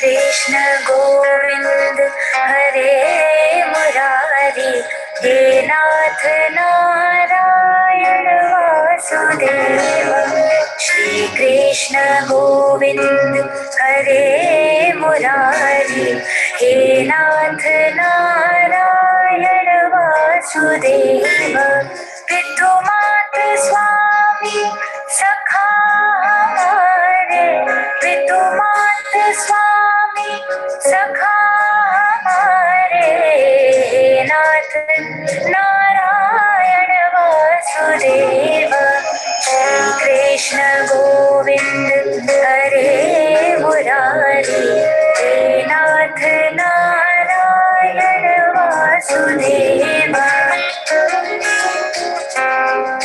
Shri Krishna Govind Hare Murari He Nath Narayan Vasudeva Shri Krishna Govind Hare Murari He Nath Narayan Vasudeva Thakur हमारे प्राणों से प्यारे तुम हो हमारे हम हैं तुम्हारे हे नाथ नारायण वासुदेव श्री कृष्ण गोविंद हरे मुरारी हे नाथ नारायण वासुदेव गैया चरैया माखन चुरैया गैया चरैया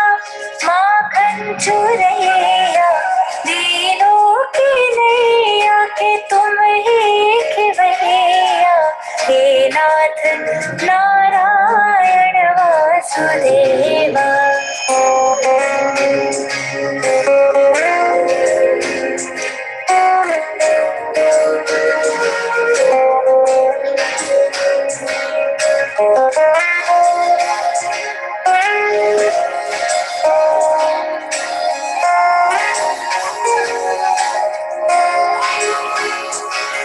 गोविंद मेरो है गोपाल मेरो है गोविंद मेरो है गोपाल मेरो है श्री बांके बिहारी नंदलाल मेरो है गोविंद मेरो है गोपाल मेरो है श्री बांके बिहारी नंदलाल मेरो है गोविंद मेरो है गोपाल मेरो है गोविंद मेरो है गोपाल मेरो है श्री बांके बिहारी नंदलाल मेरो है श्री कृष्ण गोविंद हरे मुरारी हे नाथ नारायण वासुदेवा श्री कृष्ण गोविंद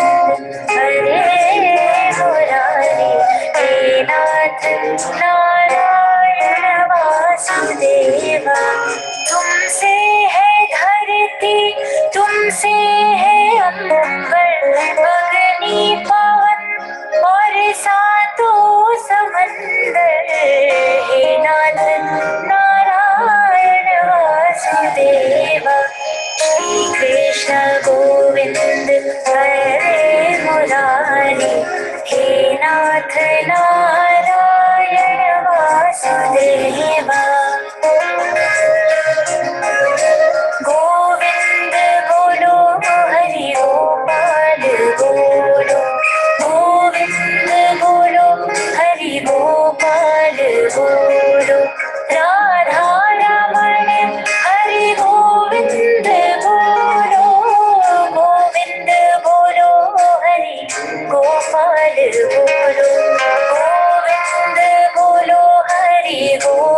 गोपाल बोलो राधा रमण हरि गोविंद बोलो गोविंद बोलो हरि गोपाल बोलो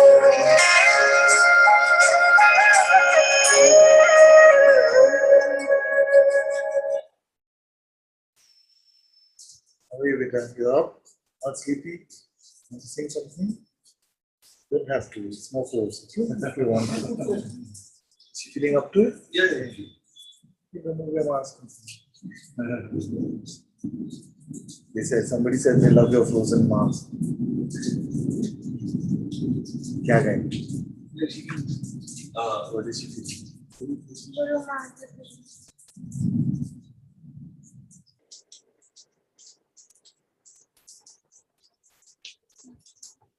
गुरु मात्र पिता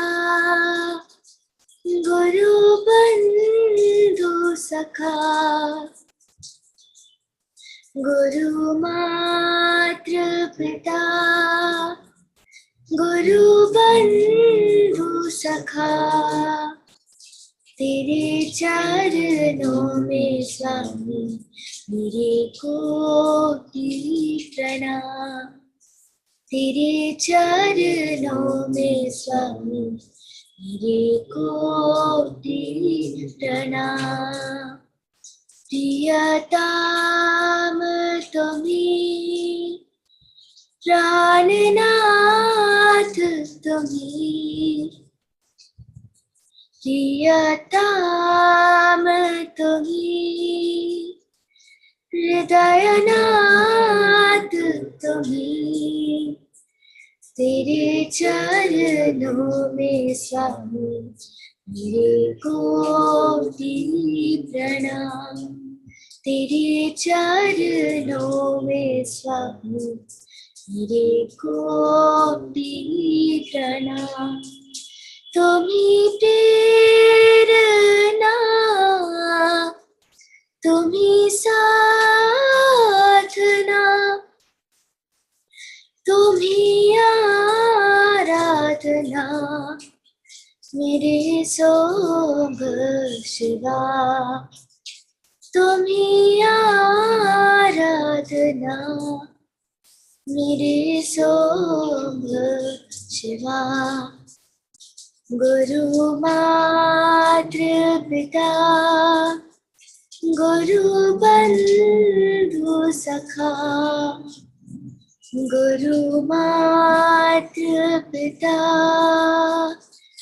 गुरु बंधु सखा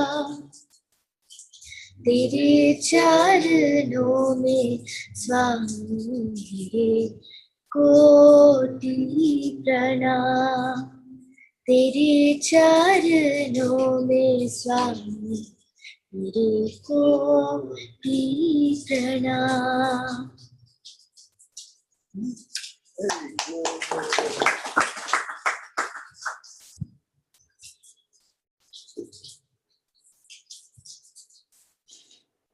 They're still clapping.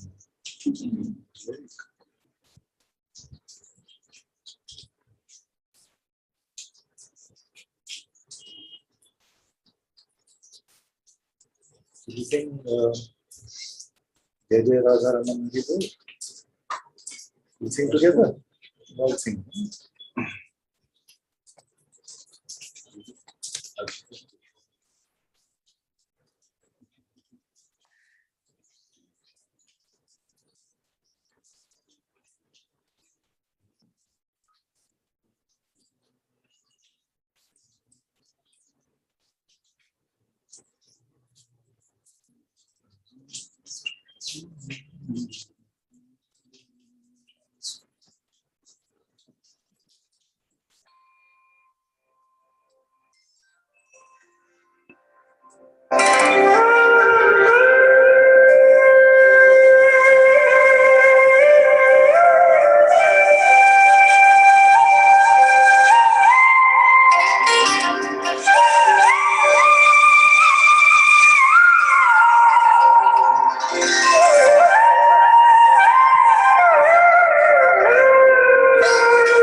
जय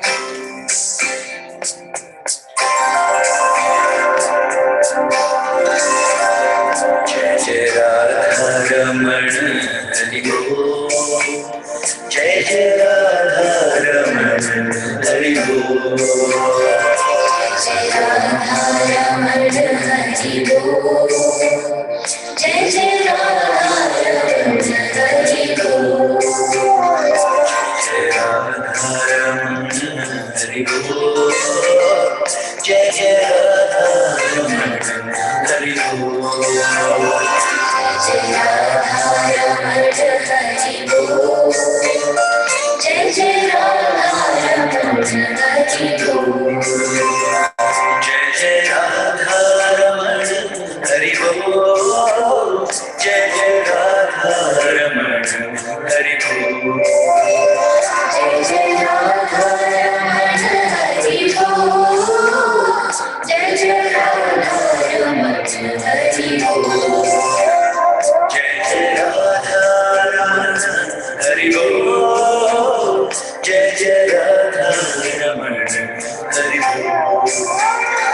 जय राधा रमण हरि बोल, जय जय राधा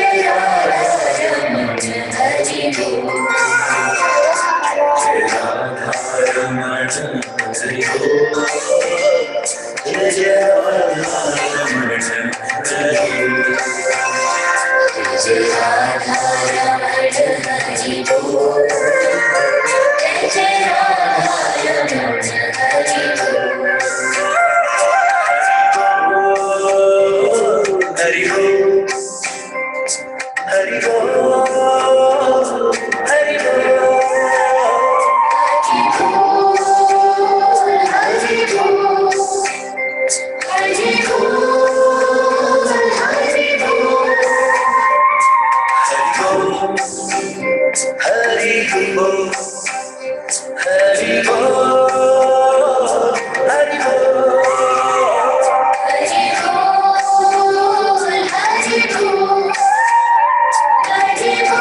रमण हरि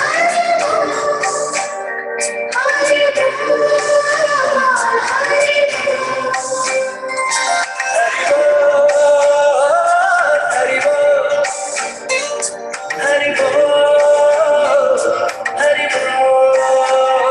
जय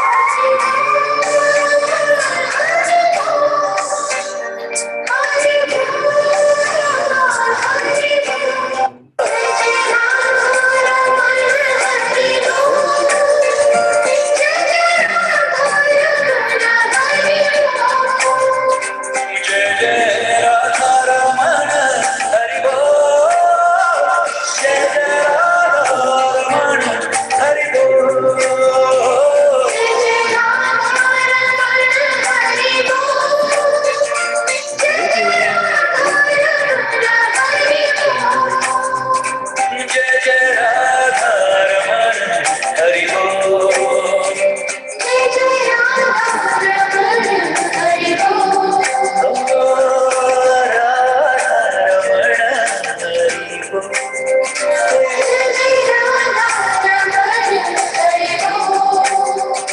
जय जय राधा रमण हरि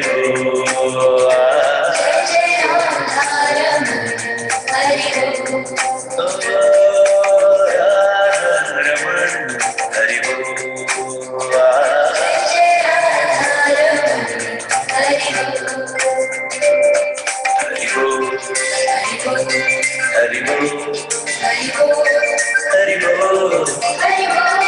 हरि बोल,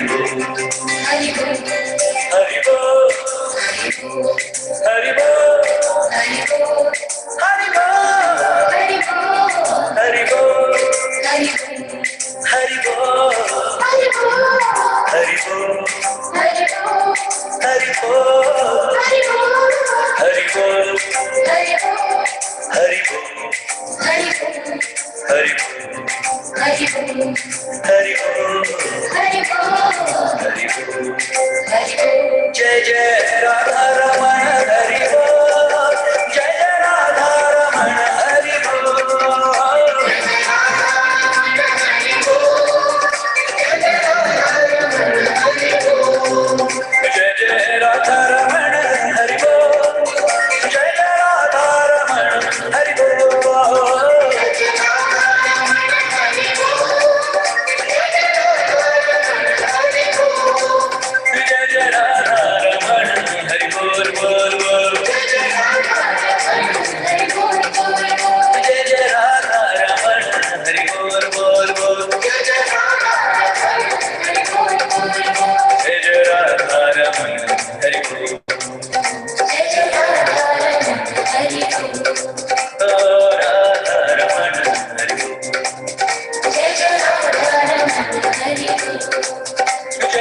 Shanti felt like this is Dhanika. So let's show them Dhanika, how tall she's become.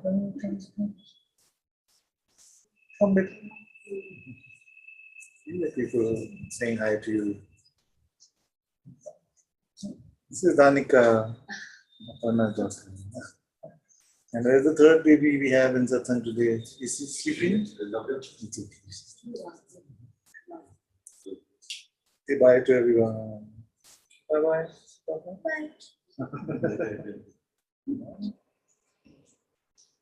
Thank you all so much for being in Satsang today. Sadguru Shri Moji Baba ki Jai. Guru Kripa Keval.